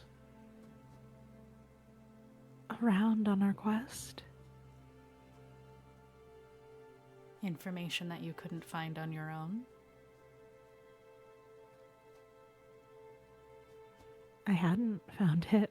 If I could have found it, I wouldn't have asked. So if you didn't need him, he wouldn't be around, would he?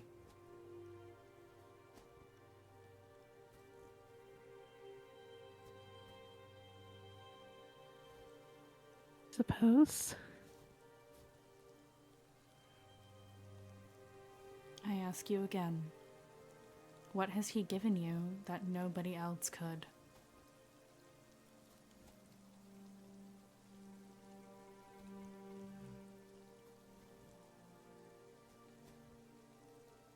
Sort of looks down at her hands that are, shifting, changing.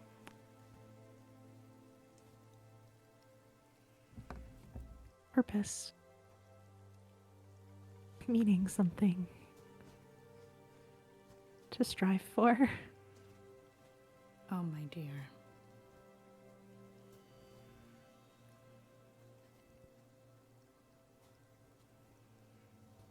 The lies run so deep that you don't know what is true.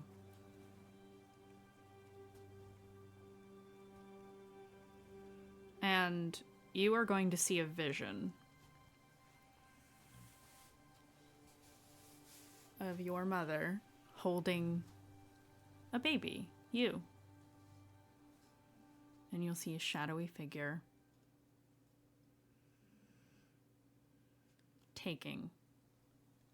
siphoning energy from that child.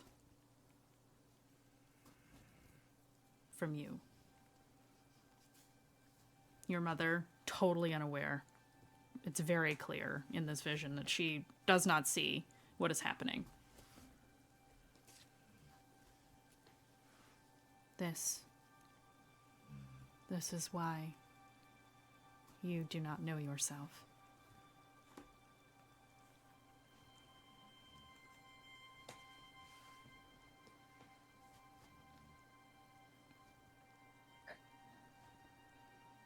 I don't understand you. What he took from me before and he'll continue taking, is that Your purpose. it? Your real purpose.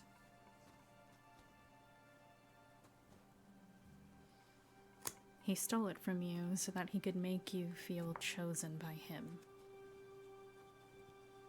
More lies.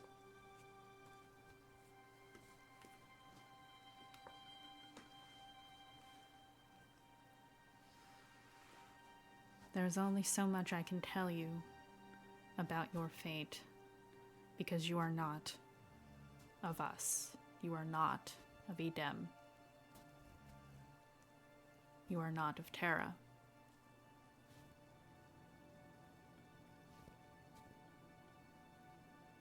And that is not your fault.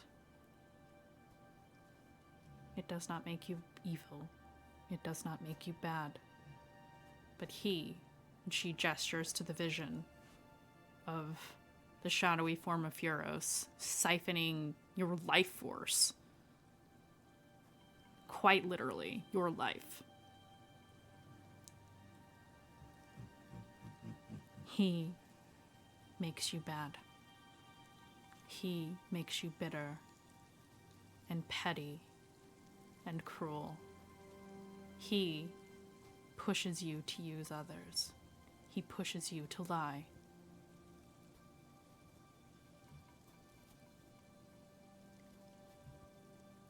Have you ever wondered why you feel so alone? Why you feel unappreciated and unloved? Because you follow what he tells you.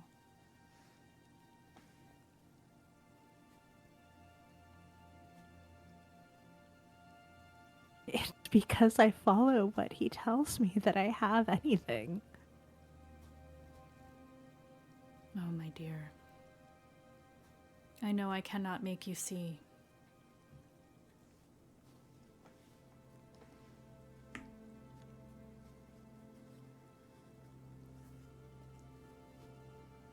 You could have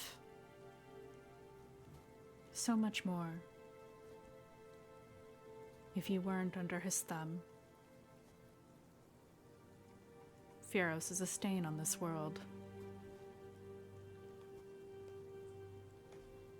He exists because balance must exist. Where there is good, there is also evil.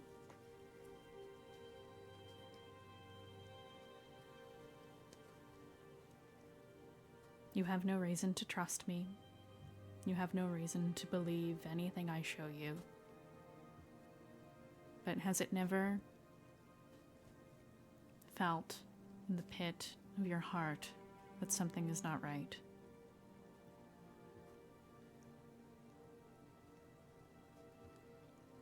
Thinks back to that last conversation, the almost desperation she could feel from Vuros, and then the other figure who spoke to her once and doesn't say anything, but I think her face says enough.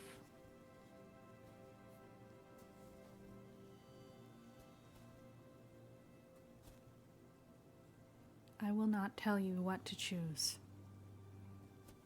You can make whatever decision you want. But there is a path to brighter days, and there is a path to destruction. Only you can choose which one you take.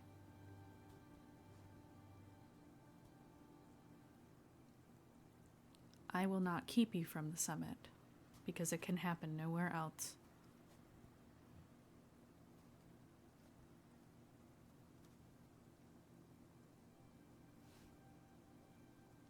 If he truly is.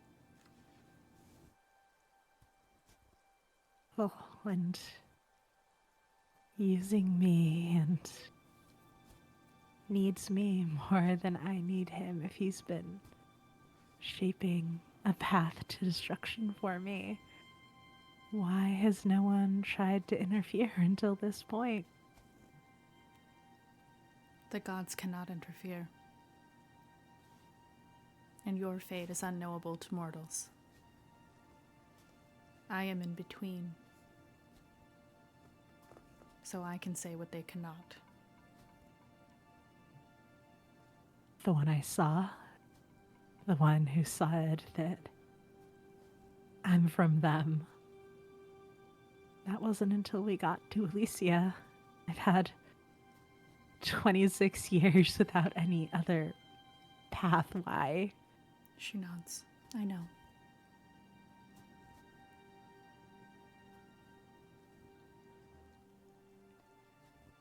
Vuros has been obscuring you. And now that you are beyond the veil, he cannot.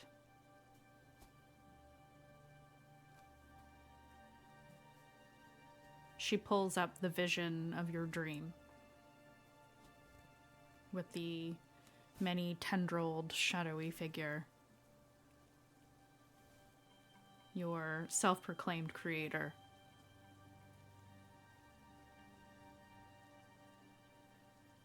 Tell me, did you notice the static? Did you notice that things had been taken from you that you could not hear? And she points to, it's literally your dream. You can see yourself standing on the summit with this figure. And the conversation is happening, but you can't hear the words. I noticed static there, and I noticed the lack of static. You talked about what you said he took from me. If he Yes. really took it, I couldn't hear it. She nods. That's why.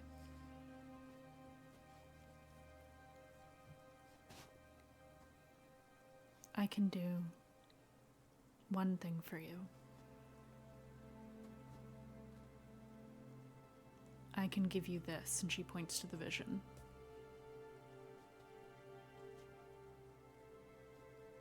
What do you require from me? Nothing. Just your consent.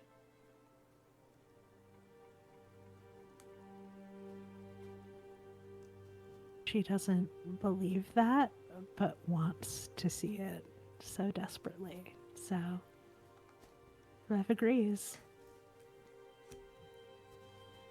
You are sucked back into the dream. And the words that he said that you could not hear were, "You must choose me if you want your wings.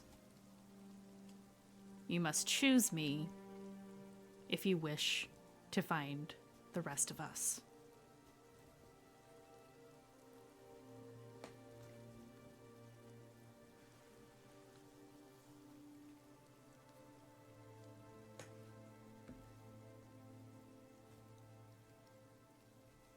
There are others here. Not here. You are the only one here. You are alone until you make your choice.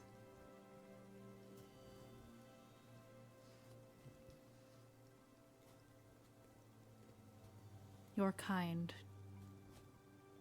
You are observers in some worlds, conquerors in others, oracles on more still.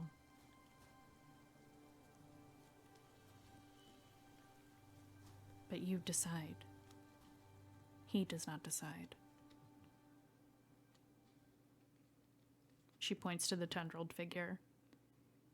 He only wants you to choose. That is all he asks of you.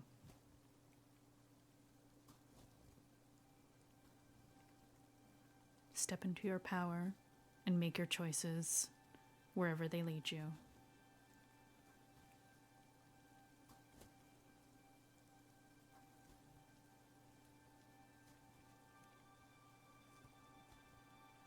And if they lead me back to Furos? They won't. Furos abhors your kind. And he was all too happy to find one of you and stifle your flame.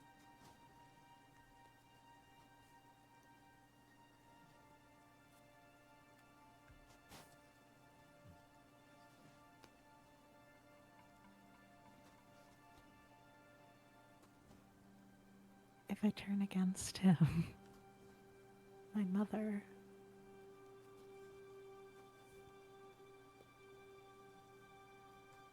is there anything that I can do for her? Will he know? He'll know. He'll know. But he will have no power over you then.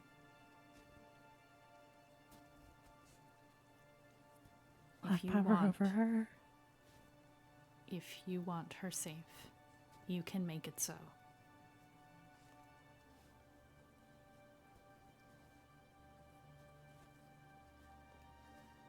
You can be and do whatever you want.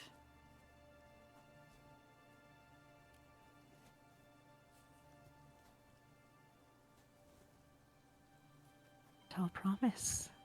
Sounds even less believable than anything that Furos has promised to me.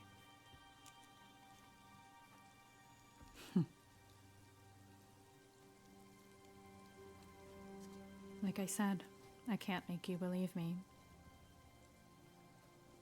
And he, she points to the figure, can't make you believe him.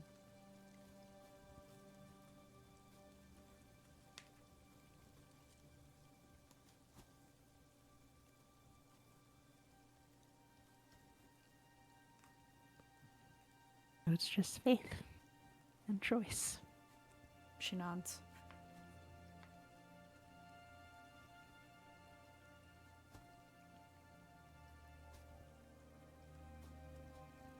All I have asked of you is to choose, and I expect he will ask the same. No sacrifice, no price. You can take what is yours, or you can walk away.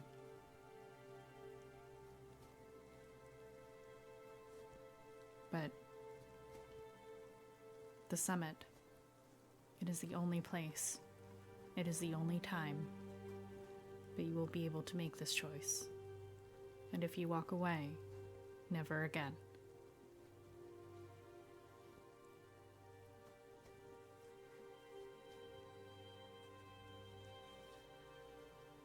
Is So he was honest about that much, at least. She nods. And Gio, will you let me pass? As I said, I do not wish to stop you from your own fate.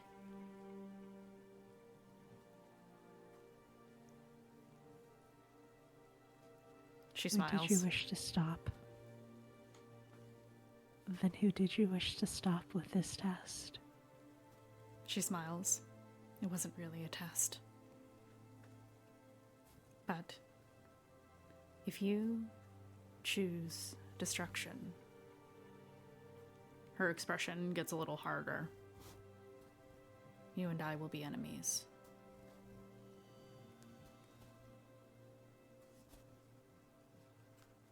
Furos is an enemy of Edem and an enemy of myself.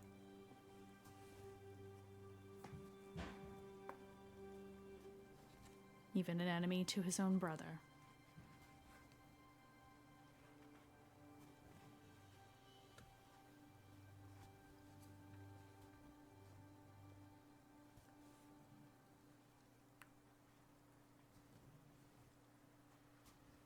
Boils down to if you want to thrive on transactions, lies, and secrets, or if you want to live in truth.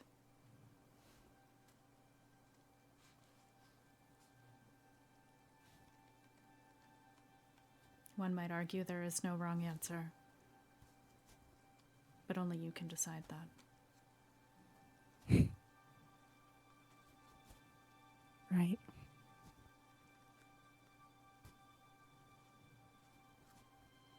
If you want to remember the rest, you have to make your choice.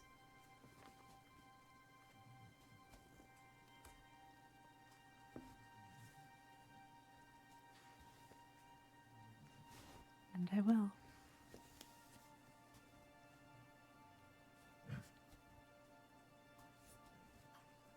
You know, you are not too far gone.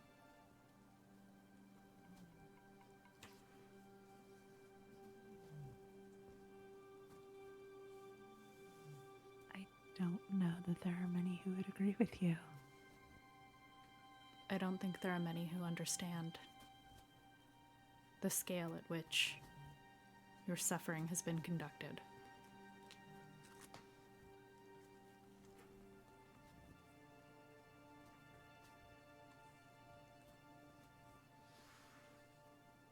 You can always be whatever you want to be. And there is no one who can take that from you.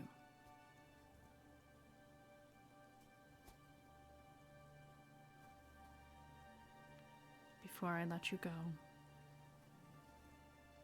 do you have any questions for me? Rev has nothing but questions, but no way to organize them coherently, to prioritize.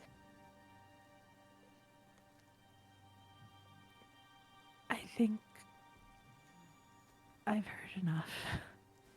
There's already given me enough to think about. She nods. I know. It was a lot. For what it's worth, I have seen others like you on other planets in this system.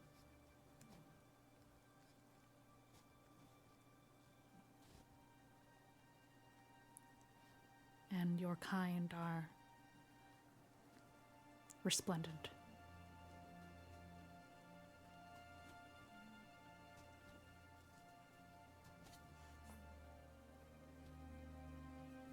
I would be loath to see you deny that of yourself. But that's just my opinion.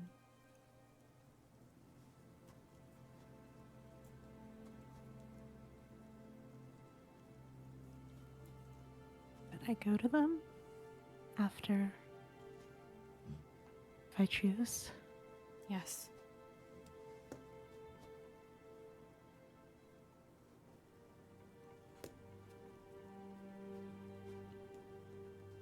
There will be a time and place, but yes. It is difficult to hop between worlds. It must be done under specific circumstances, but it can be done.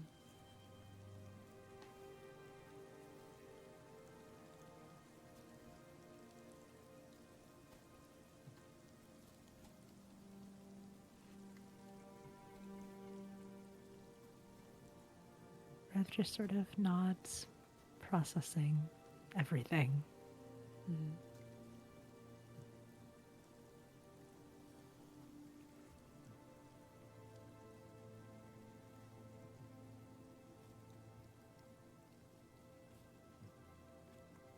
We can go back now if you're ready.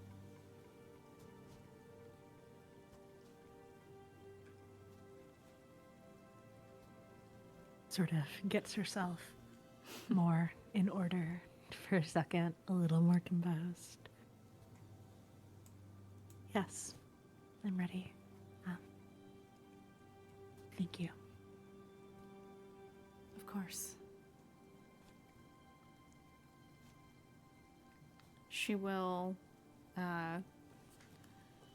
search in her little side pouches and pull something small, and she will gently lay it at your feet. And what you see is a pin. It's like a cloak pin with an emblem of a feather. It's silver and gilded on the edges in gold.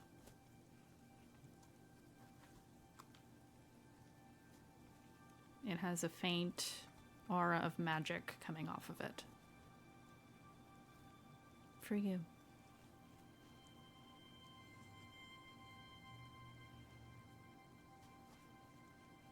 Rev picks it up, sort of fiddles with it a little, decides it's weird and uncouth, probably, to cast Detect Magic on front of a gift giver. So You we'll know that ask- you definitely know that it's magic. She will ask with her human words, what is it? It is something that will, depending on your choice, give you a boon.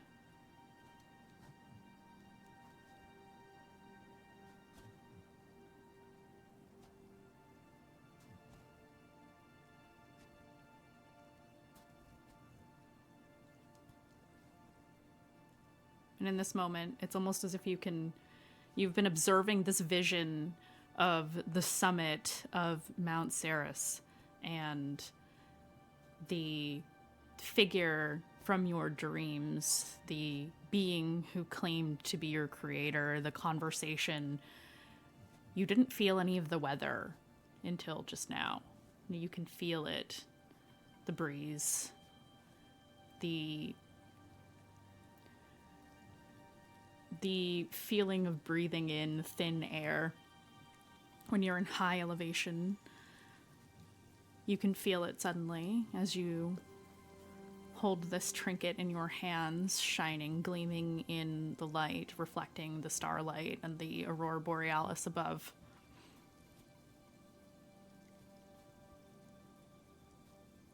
It feels real.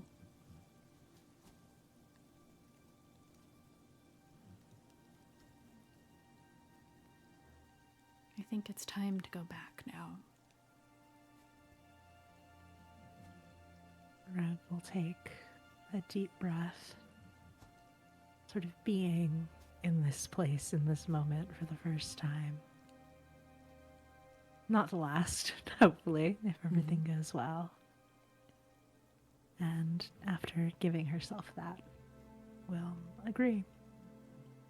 You will see the shimmer of starlight as you manifest again back into the small clearing as the oracle lays her massive hand down into the snow for you to walk back off of it. When you are clear and back on the ground, she will rise gracefully from her seated position, long, detailed, beautiful robes shifting as the wind picks back up again. The clouds begin to close back in over the little cove that you were in. The stars in the Aurora Borealis covered up by the blizzard that was raging around this area.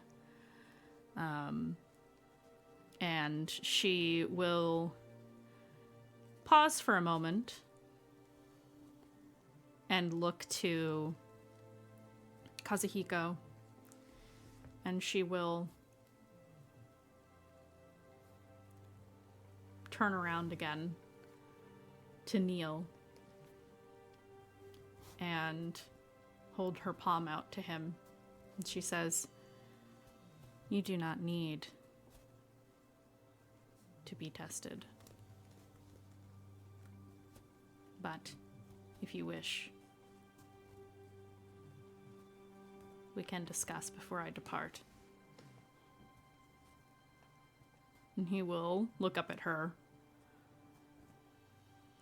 and say, "Actually, I think I do have some questions." And they will disappear for a time. And a few minutes pass before she returns, still standing. She will bend at the waist slightly to set him down on the ground and stand back up straight.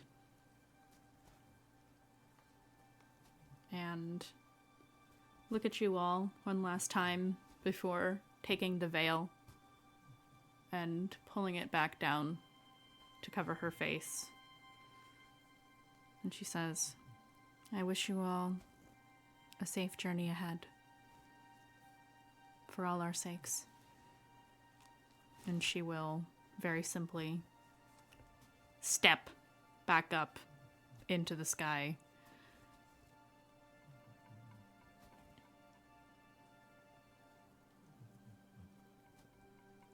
Before long, the figure of this four-armed Cyclops will vanish amidst the raging winds and the clouds, and you hear thunder, and you see lightning light up the clouds, and you see a figure, a feminine figure, for just a moment before it disappears.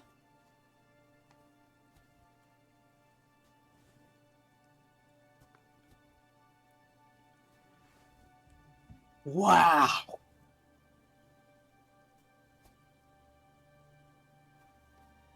Wow. Wow, wow. And he's looking at Rev, and he's just like, "Wow." Rev is, I think, a little breathless still and just nods in agreement.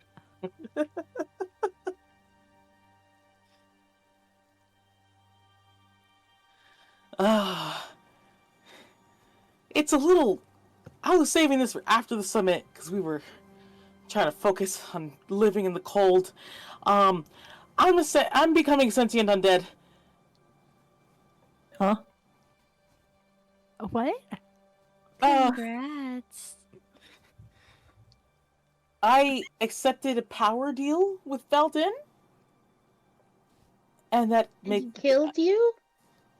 No.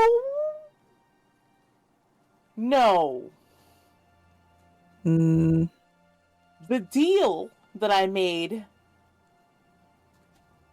has ended my mortality.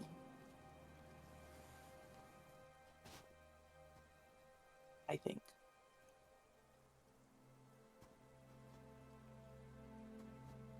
so you're going to become like him?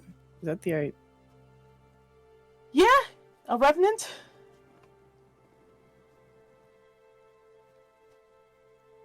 Which is why I wasn't afraid. Wow. She was really cool.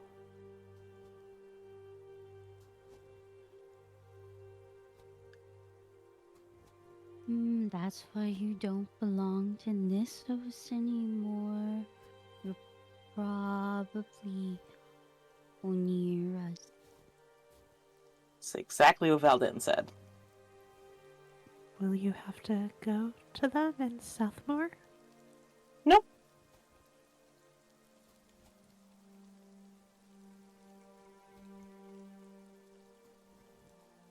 What does that mean for you, Sin?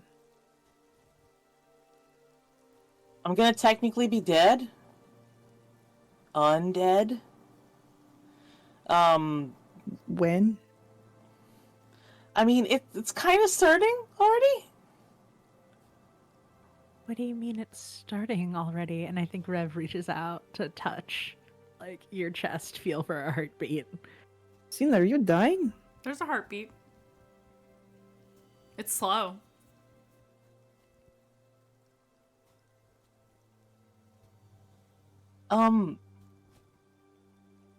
Yes. But I can still eat. I'll still be me. My personality won't change. But I don't belong to the dead anymore.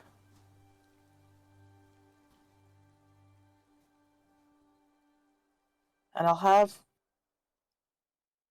He looks at all of you. He looks at all of you. He looks at all of you really hard. And he sighs. He's like, and I'll have more magic. I knew it. Just what we need.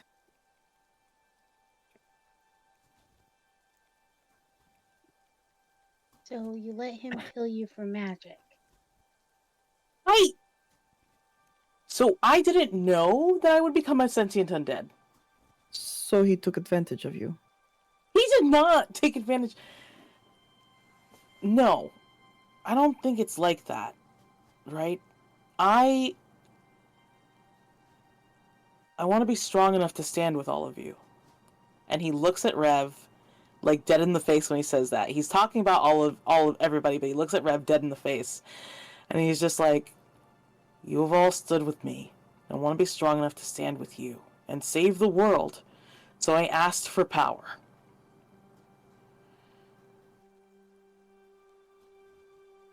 And Valdin told me that this would that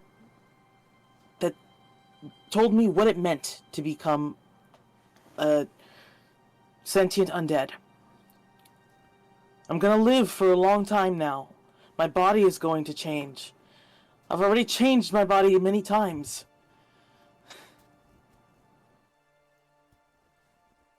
Told you what it meant before you made the deal? No. But I'm also not...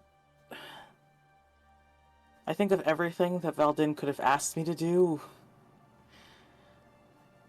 Well, it's not like when Nissos tried to get me to forget my family.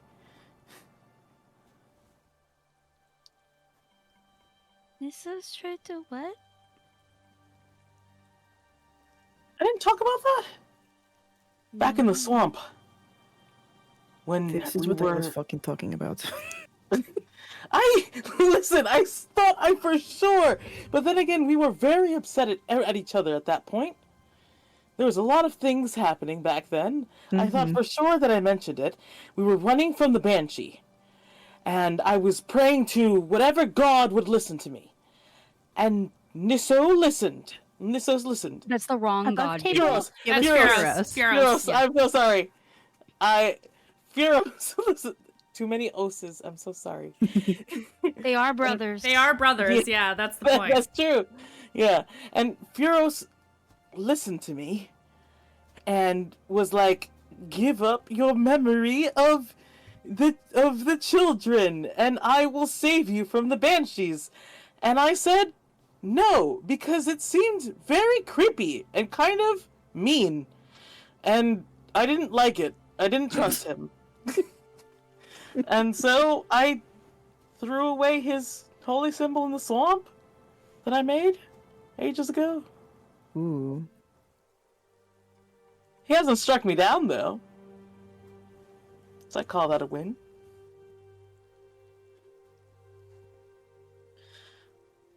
Yes, Yet. you know.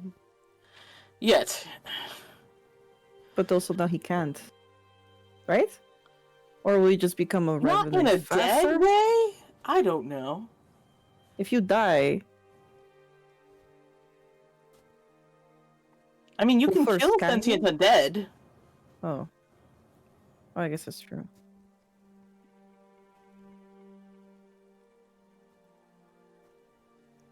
I. Hmm. But no, I didn't know I would become a sentient undead beforehand. But I'm not afraid of becoming a sentient undead.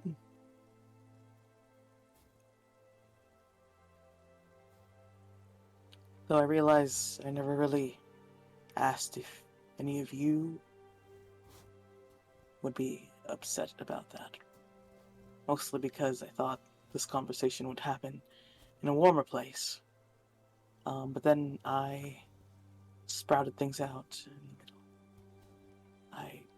middle. I think he sort of curls in a little on himself because now he is self-conscious and he's like, oh my god, are my friends not gonna like me anymore because I'm sentient undead? Like that's that's what's going through his mind now.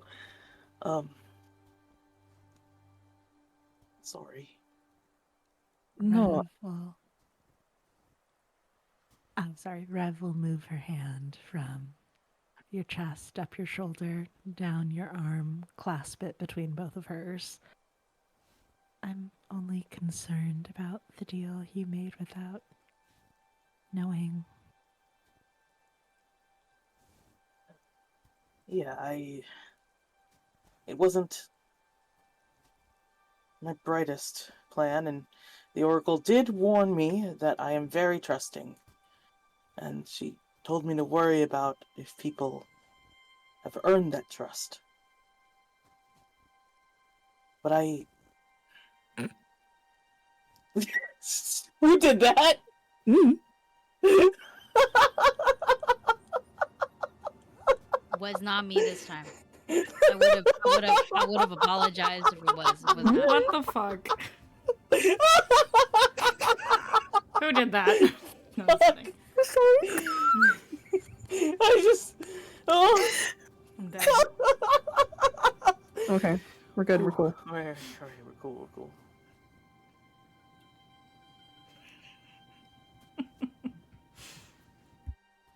I just feel like out of everything that can be taken from me, mortality is not the worst thing.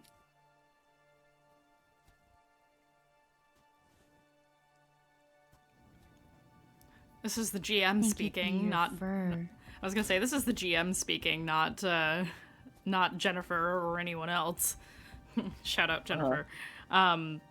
He Yes. did also like kind of give you an out if you didn't want it. Oh yes, that perfect. Thank Yeah. you. I hadn't remembered, and I was like, shit, I need to type them in. And Yeah. he's like, he also did tell me that he could just not give me the power. I didn't have to take it.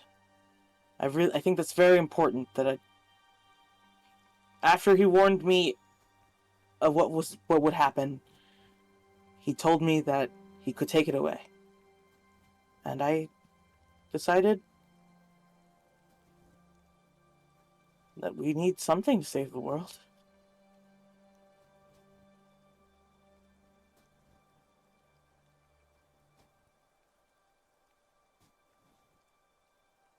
Don't. You can make your own decisions. But I think you could have saved the world without magic. I don't mind that you're sentient undead though. I personally think that makes you cooler. And you have a very lovely community to go back to. You have more communities to go back to, I guess. Yeah, I'm super communing now. Across 3 nations. Look at how unified you are. Listen, at this point, all I need is Rev to teach me politics, and I could be an ambassador.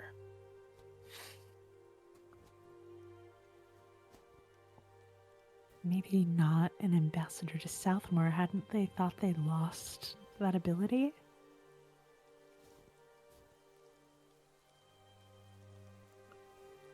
Oh. Well, Valdin made me. I guess Valdin... Ooh. When you say And I that, you can't- hear a little bell in the distance, like you've been this whole time. You hear it occasionally. You're not sure why. His ear twitches. Like, towards a direction. Even though there's ostensibly no sound coming from it.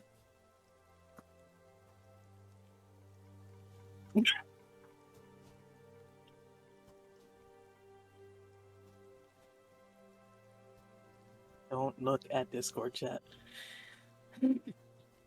Definitely don't look at Discord chat.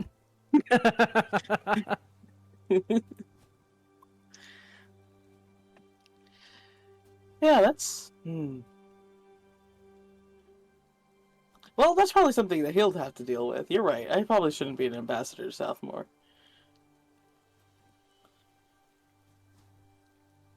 But if I did, I could get legal cool stuff. Could annoy the Duke whenever I wanted. And overthrow the government. Yeah. No. It's already kind of happening. Oh, God. Let's leave that to someone else to fix after we save the world, right? Now, we don't have to fix the politics, right? No. No. Yeah. So So far, we've pretty- left that with the people in politics.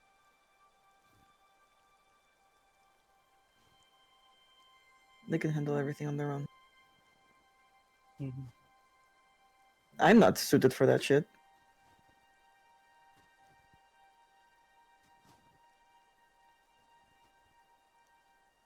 Did anybody else get anything cool? Kazu kind of Oh, yeah, Mandy, what's in my bag? raises his hand a little bit. I did. What'd you get? What? He kind of he pulls out like a necklace, and you can see it's a holy symbol of Nissos.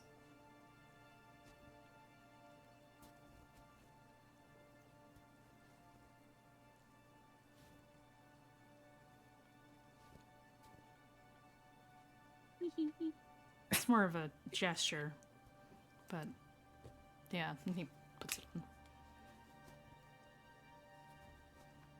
It's so cool. Oh, my friends are becoming dead. I mean, close to it. I mean, like, close to it. Like, me close to it. It's just nice. It's just nice. That was pretty fucked up. Oh no! All things It's too considered. soon. Too soon. It's been less than a week. You know that. I just do. It's this. been one night. No, it's been more than that. It's been more than that, but yeah. 6 Yeah. nights, but yeah. Sin, in Too soon. the pouch that you've received, there is a note. Sin pulls it out and he's just like, he damn wrote me a note. So cool. he's gonna look at it. Yeah, you open it up, and there is a single sentence.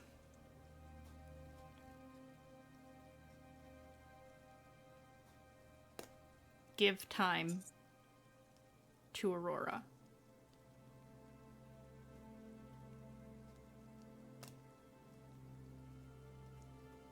He looks at it. He thinks about it.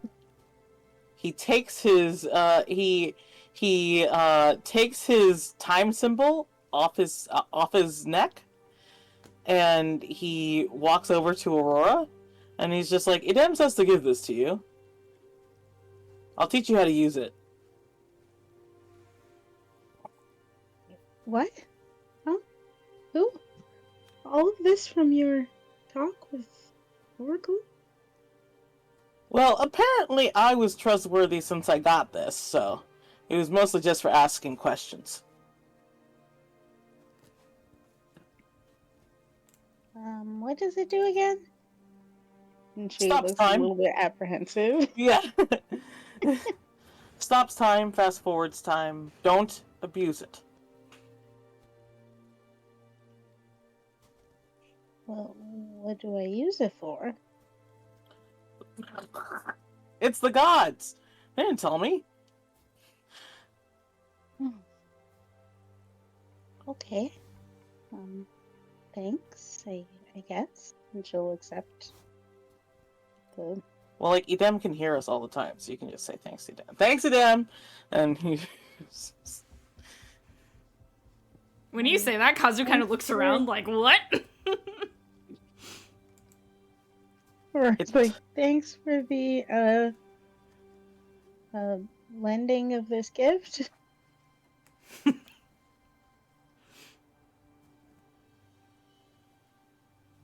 show you how to use it later.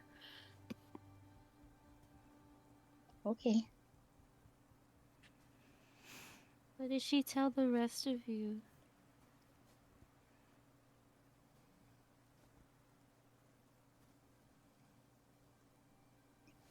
Aurora is not speaking up, which is uncharacteristic, because usually she'd be yapping away. She's just looking at Nikita. What the fuck? Don't look at me.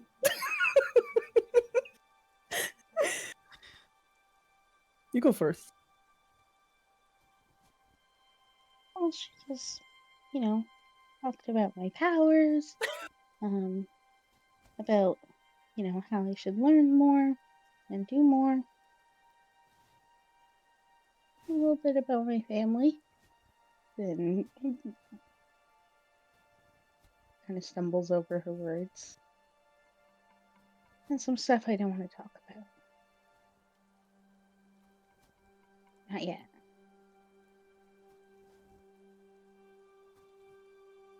Kind of same.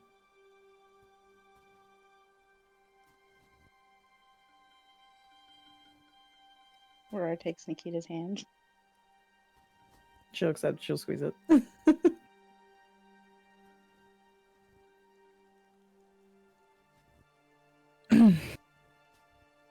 I learned more about my family.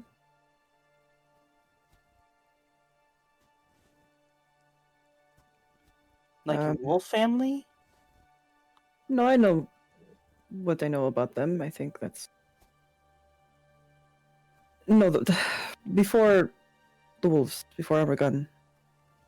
The people who lost me. Oh.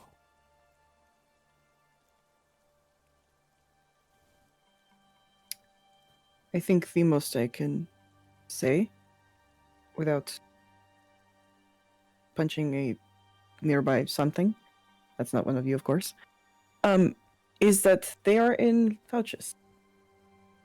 Oh. So, Want to look for them? that's a great question. You don't have to decide now.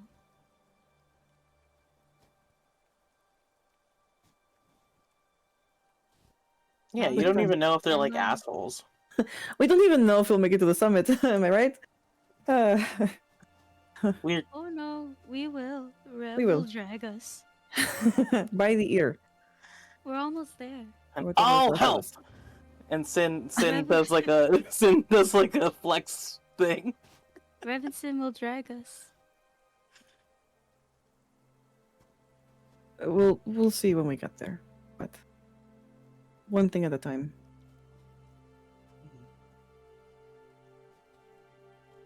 How are you all? Yeah, Dаю. What'd she say to you? My soul is split in half.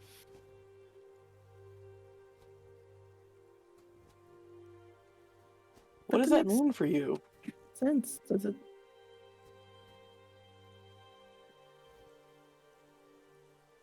Nation, I think, on why I can see spirits and stuff. Apparently, half of me is there in Somberluz, and the other half is here.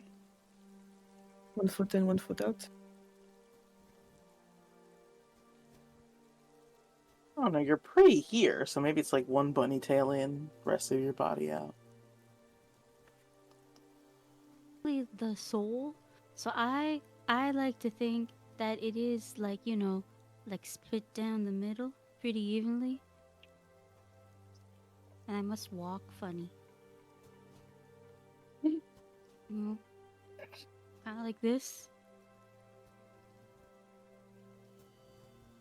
Oh, and spirits have threads, and so does like fate and time. I think time's a rug.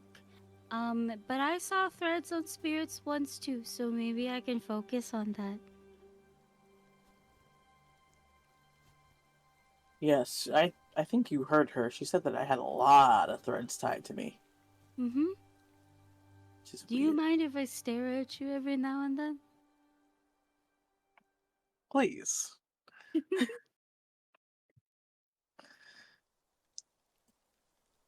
Maybe if I practice, we can make this work better.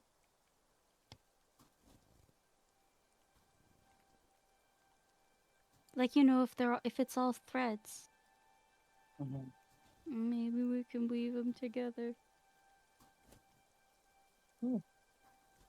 Also, the only way to stop the festering is to put their master to sleep. Just sleep, not to death. There's no way to kill them. That It's makes not sense. temporary.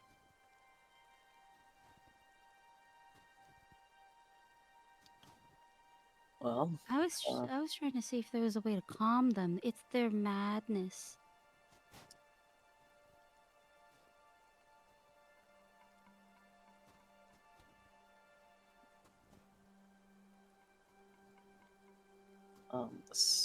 ever since we started, we have decided to share. Sin keeps not so subtly looking over at Rev. It is not. He's not trying to hide it. Like he keeps sort of like glancing over. Yeah, Ravi's listening to everyone else.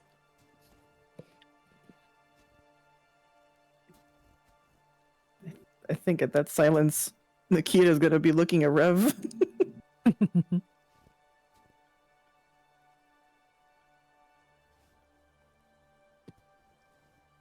She told me to make it to the summit. And said some other things. But I guess mostly things I'd heard before.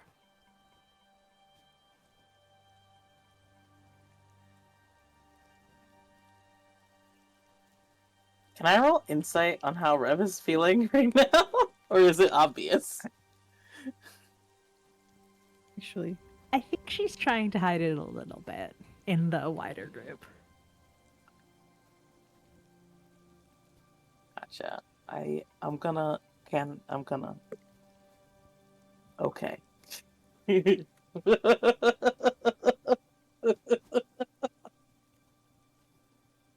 um that's a natural 20. I mean, she's technically telling the truth. She did hear that she should go to the summit, and then she did hear things that she had heard before. Not that she could hear them previously or remember that. But she is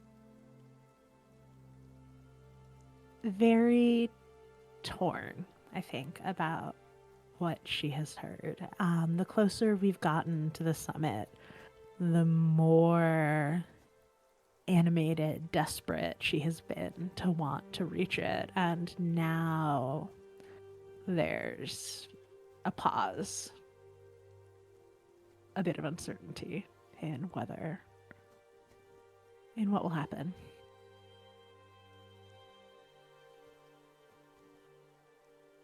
Yeah, Sin definitely believed Rev. Whatever Rev said, Sin believed it. But I think again he was looking more for that emotional thing. Whatever that hesitation is, Sin again moves closer and is just like, I feel bad that all of you got really heavy stuff. And I think he takes Rev's hand, if that's okay. And is just like, well, we're all here together at least.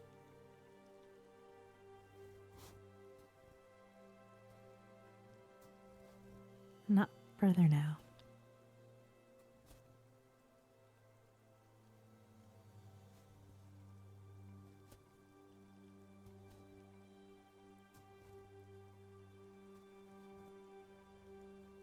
I think at that, you all settle down for the evening. Find,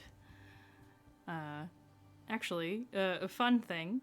Dayu, when you step back over to where the hut was, it reappears. You're muted. I'm muted? Oh, no, sorry. you're not muted. Okay, does it reappear around me? Or Yep. am I for... Okay, cool. It does that. I stick my head out and go, I didn't do that.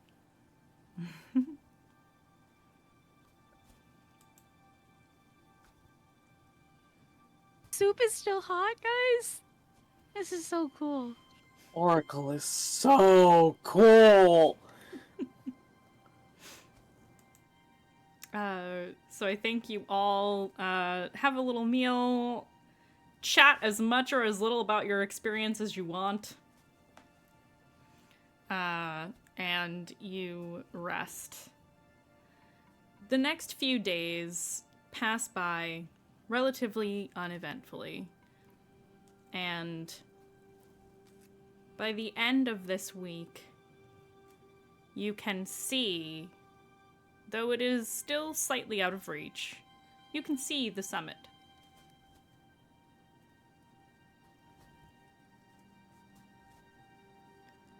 Rev, according to your calculations, as long as you can make it this last little leg of the journey, you will reach the summit with a little time to spare. About half a day's worth. So really a little time. Mm-hmm. Yep. The avalanche definitely fucked up your timing. You were supposed to get there originally a couple of days early. You're still getting there early, just not as early as you might have hoped. You'll have a day, you'll have that half day and the daytime following before the night of the event. And that is where we are going to end for today. We did go a little longer than I anticipated, so we're gonna skip confessionals unless you guys really want to. Nope, nobody's nodding their head eagerly for confessionals, so I'm going Maybe to we say do professionals next time. we can do professionals next week. So next week, everybody keep me honest, we will start with professionals, same bat time, same bat channel. Tune in this coming Saturday to Another World Tabletop for the next episode of Sanguine Dominion. It is going to be an interlude episode, because we are going to be missing some folks at a pretty pivotal moment in the campaign, in the Chronicle, I should say. So please tune in, watch us roleplay the ever-loving shit out of some really dope vampires in some really weird times, and have a good time. That'll be at 8:30 Eastern Standard Time, Saturday night. That is a live game, it's not pre-recorded, so you guys will be able to see that. Alrighty, so Everybody, be good. Have a great rest of your week. We will see you back here next Wednesday. Same bad time, same bad channel. Goodbye, everybody. Goodbye.